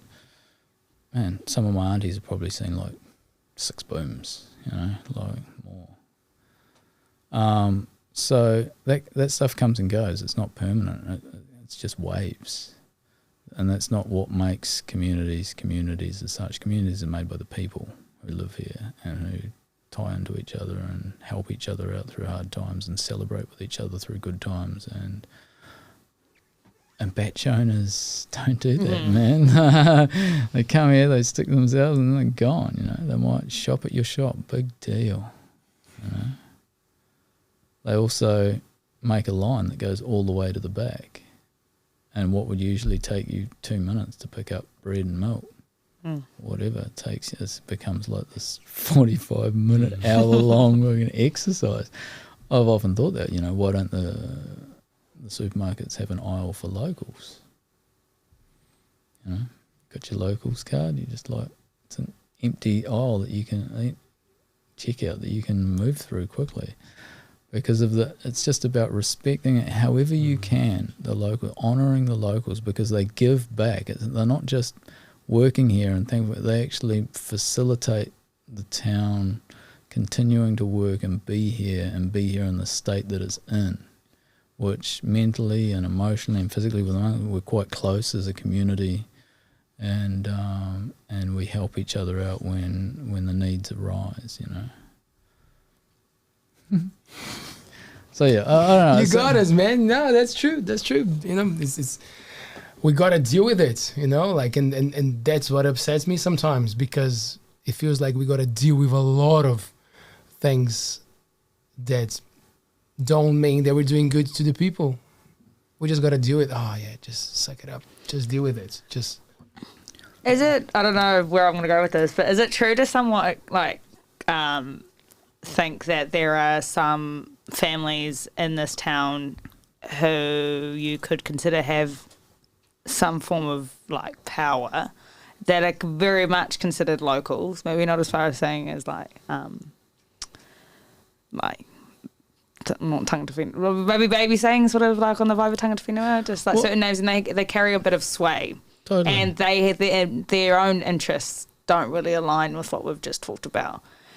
Do you think that has anything to do with a lot of what the decisions, with a lot of the decisions that are made that don't really reflect this idea of looking after the locals and community? It's difficult. It depends what arena we're talking about, who's making the decisions, right? So if you've got democratically elected bodies, then usually you've got a turnover at least every 4 years, sometimes sooner. And a lot of the time, a lot of those positions are formally advertised, and so you're bringing people in from the outside, so they don't even know the issues. They're not even part of the community. They're just stepping into a functional role, which is as good as their analysts and as good as the people who are feeding them. If they surrounded themselves with local advisors, then that would be fine. But if it's just a theoretical exercise, then you're probably not going to reach there. Families, this is too small a town to be finger-pointing. I said it was like a big claim, but do you just in the sense that... Oh, look, definitely, because this is what I was saying before about going to a town hall meeting or a local meeting and going, and standing up and saying, if you're not a Morecambe, you're a Harsent. If you're not a Harsent, you're a Hamilton. If you're not a Hamilton, you're a Davis. If you're not Davis, you're a Simpson. So this is actually acknowledging those whānau who have been here with us for a long time. You know, because one of the questions, so funny, right? Like Whitianga has become really fashionable, right, at the moment. And it's really cool to be from here. And so people are trying and struggling to find as long a connection as they can to this place as they possibly can. And you've got all these brand new locals and stuff popping up just like regularly, you know. Like, I'm from here, I'm local. I'm like, Are you? oh, did you go to school here? No, but we had a batch here, and like, my granddad's had a batch here, and blah, blah. And I'm like, yeah, cool, okay. So one of the questions that falls out of that always, and like this is from, you know, Māori family. Oh, you're a local. Oh, where are your dead buried? Right. I mean, me personally, I've got generations. 25 generations of dead buried here. But we've got families around here, they've got 4-5 generations now buried. So that is something. Where are you dead buried? Well, actually, yeah, my dad's buried here, my granddad's buried here, my great-granddad's buried here. Yeah, you know. So there are, and some of these families you'll know, and these people you know, you look around town. Oh, Jackman Ave. Oh, James Jackman, son of James Jackman, son of James Jackman. You know, those guys have been here a while, the Jackman family, you know. Shout out to the Jackman Massive. But, you know, there's, and the Whites, White Street and things like that, you know. Bryce Street, Lee Street, you know, these are all named after families that have been here a while, you know. And what does that give you? I don't know, but it gives you a longer experience than, you know, Johnny come late, you know, just the fob off the boat, which there's plenty of, you know. And the funny thing is, like, and this is that demographic thing with a lot of, not all, but some, I guess, some retirees have retired from professional, highly active professions, and so trying to unwind in a place that really, now that you've got nothing to do and just to be and to enjoy, gets a little bit too much, and so they need to be active and remain active. And because communication has been high on their list of abilities, and interaction and governance and things like that, they find their way into positions like that, and sometimes maybe a bit too quickly without having a full, I guess, recognition of the full complement of issues on the table. You know, like, you do have to live here for a while to understand the connection, because everything matters and everything influences everything else. So you might be able to correctly identify an issue straight away, but your solution to that might be a solution that would fix that, but at the same time it's causing 3 other problems due to 3 other issues that you didn't correctly identify and associate with that one, because it's holistic, right? The issues are complex, therefore the solutions are complex. I love it. We went deep, man. I love this. Pete, we've been chatting for 3 hours and 15 minutes, my man. Is that it, Look man? at us. Oh, look at us, still That's going. pretty cool. Yeah, it's still going. We're done. I'm not gonna lie, this is my longest episode. And this is the longest I've been. 3 hours I've been almost dead silent. It's a record. But that's Jesus. that's the beauty of it. It's like, I really appreciate you bringing your perspective, your heart to the table. You know, like, a lot of people, we feel like, oh, they're same, but they're not. You know, like, and when someone really puts the heart out there, it's pretty obvious. You know, like, the passion that you have towards the place where you're from, and the history of your family and what you value. You know, I think that's why we're here, engaging and totally. digesting it. So I appreciate. Oh yeah, myself, you know, I couldn't be more happy and grateful for being able to come in here and talk with you guys. And, you know, just how we were initially, you asked me about my family and my father. You know, a lot of it's this stuff's generational. This is when it becomes powerful. When we're talking about locals and those people who lived here a long time and these powerful families, and it becomes generational and building on what the last generation has done, and that's how many ideas are developed, and not just mentally but physically as well in the area and things like, and having that continuity. Like, I think our area struggles a lot with the lack of continuity. There's so much. There's so many people. There's so much turnover so quickly. So within the agencies that we're talking on before, it's hard to find that continuity where people carry that idea all the way forward, because it might be a 10-year plan, but because we're having elections every 4 years, then you never achieve it. The next one turns it over, and so on and so forth. So in that instance, I'm really thankful to my family and to my father and mother for having trodden that path out first of manaakitanga and kotahitanga, the path of aroha, really, like my father and my mother, they both just really loving people and awhiing them and giving them what they can to support. And, that if you grow up, that's what you see, then that's really all you can do, because that's all you know. So it's just trying to continue that, I guess, but within a more modern construct. As time progresses, it starts looking differently as to how you outwork that, but the kaupapa is the same, to include as many people as you can to move forward in a direction. And that kind of balance with all your relationships and negotiation with whoever, whether it's with your parents, your family, or your children, or your partner, or something like that. It's always about, I guess, trying to find that point of equal dissatisfaction. So it comes back to before what we're saying about you want what you want. You can't know anything other than that. I want what I want. Chloe wants what Chloe wants and doesn't know anything. But we need to interact with each other, and so we understand that there's forms and modes of behaviour that we incorporate to show love and empathy and inclusion. And I mean, we're still trying to get what we want, right? But it's but if what you want is beneficial to the whole rather than the individual, then you'll find that it's easy to get what you want, because the whole will help you get there, And so I guess it's modifying our desires, modifying our beliefs sometimes, modifying our values, modifying priorities to see how we can get the largest group together to come together in unity. And that's what I love about this show. Like what I've been watching. Oh, I didn't know that about that person. That's interesting. So what it does, it breaks the ice. Next time I see that person, I saw you on ALTBAYS. You said this. How's that? And it starts a conversation, breaks the ice already, and you can get going. It's really really valuable what you're offering here for us as a town. I'm thankful. Yeah. Thank you, man. I think I'm going to use what you just said. We're going to make a little clip out of that, because it really summarizes our idea, like we want to make sure that people not necessarily don't have to watch all the shows and pay attention to everything that we're doing, but respect the format.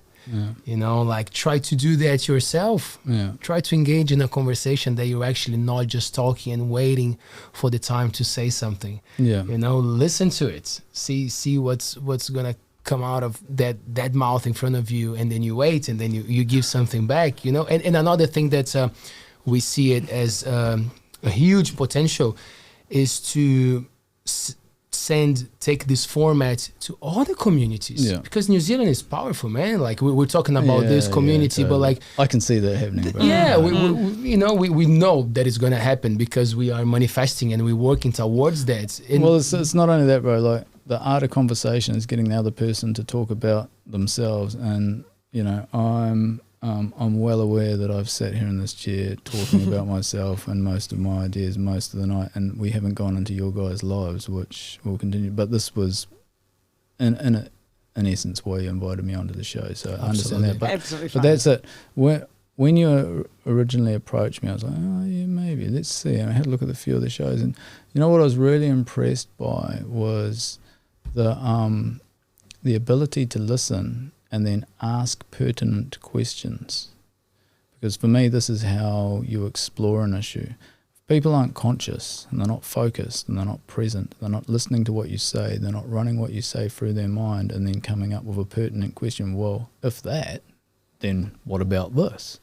You know, then for me, that's where you have engaging conversation. And I was really impressed with the level of engagement on the show. I was like, man, I couldn't wait. 69 couldn't come around quick enough. You know, and I was like, wow. So, I mean, I can see this being exported as a, as a template. It's awesome. But again, it comes down to you guys as individuals as well. Like, you can multiply an idea, but actually at the end of the day it still comes down to the people who are driving. It's always the people. He tangata, he tangata, he tangata. It's always about the people, you know, and a different group of people might not have been able to extract from me not as much as you guys have extracted, you know. So it's okay. It's okay. We can teach too. We can charge for classes. I was going to say, by all means. I mean, and you saying that, I hope I wasn't a bit of a letdown, having just been a listener the whole time. Not at all. Not at all. Bit guilty there. But, So Thanks, it's really important, and you know just how you've set it up. Like within design, I'm a great advocate of form follows function. So when I'm designing things, what's it supposed to do? And then what it's supposed to do will define how it looks and how it comes out. And form follows function.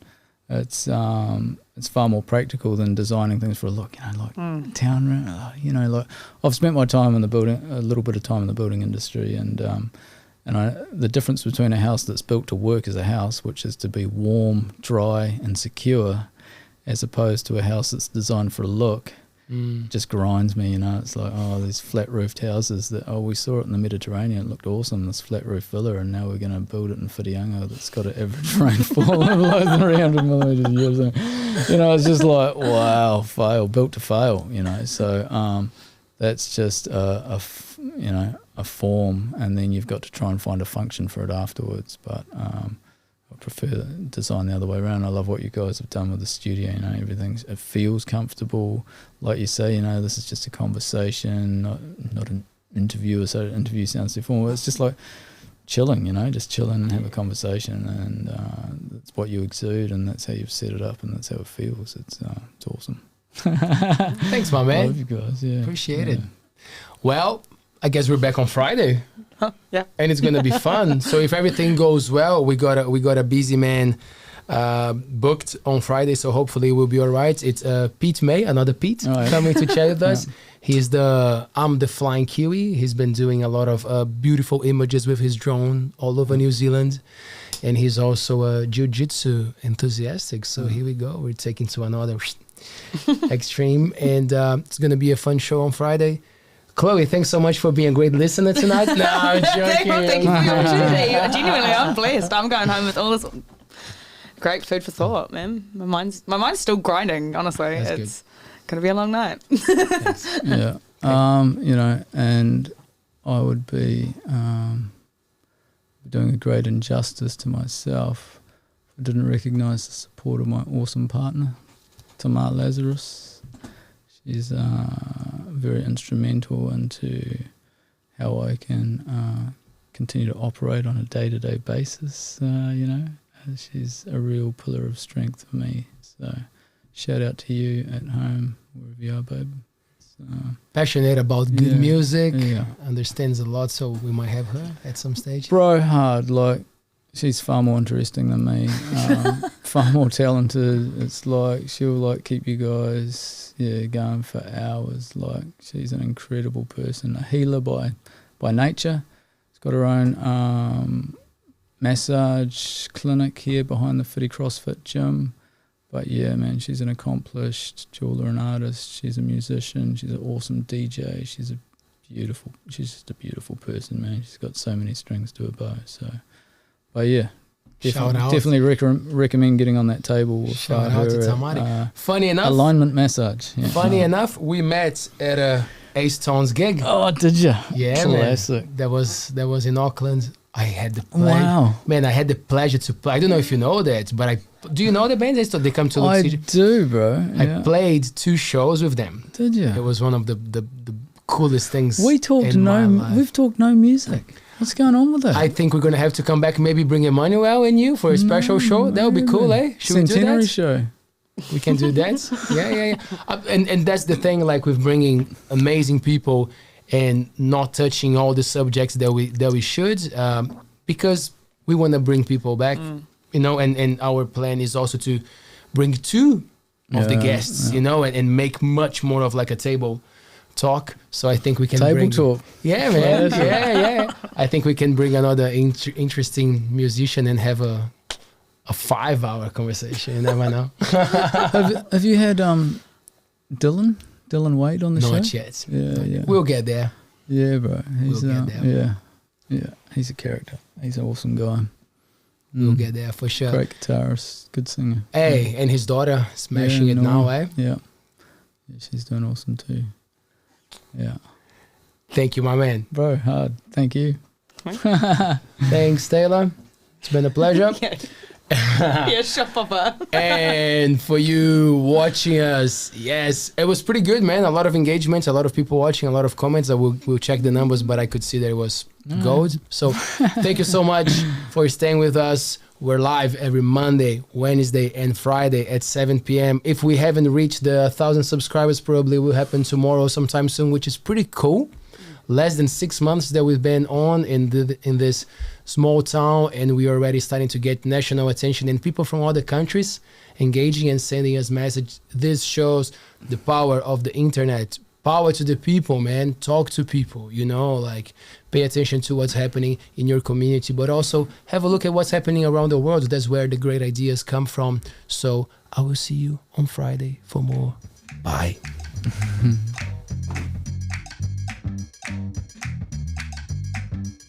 ALTBAYS. ALTBAYS.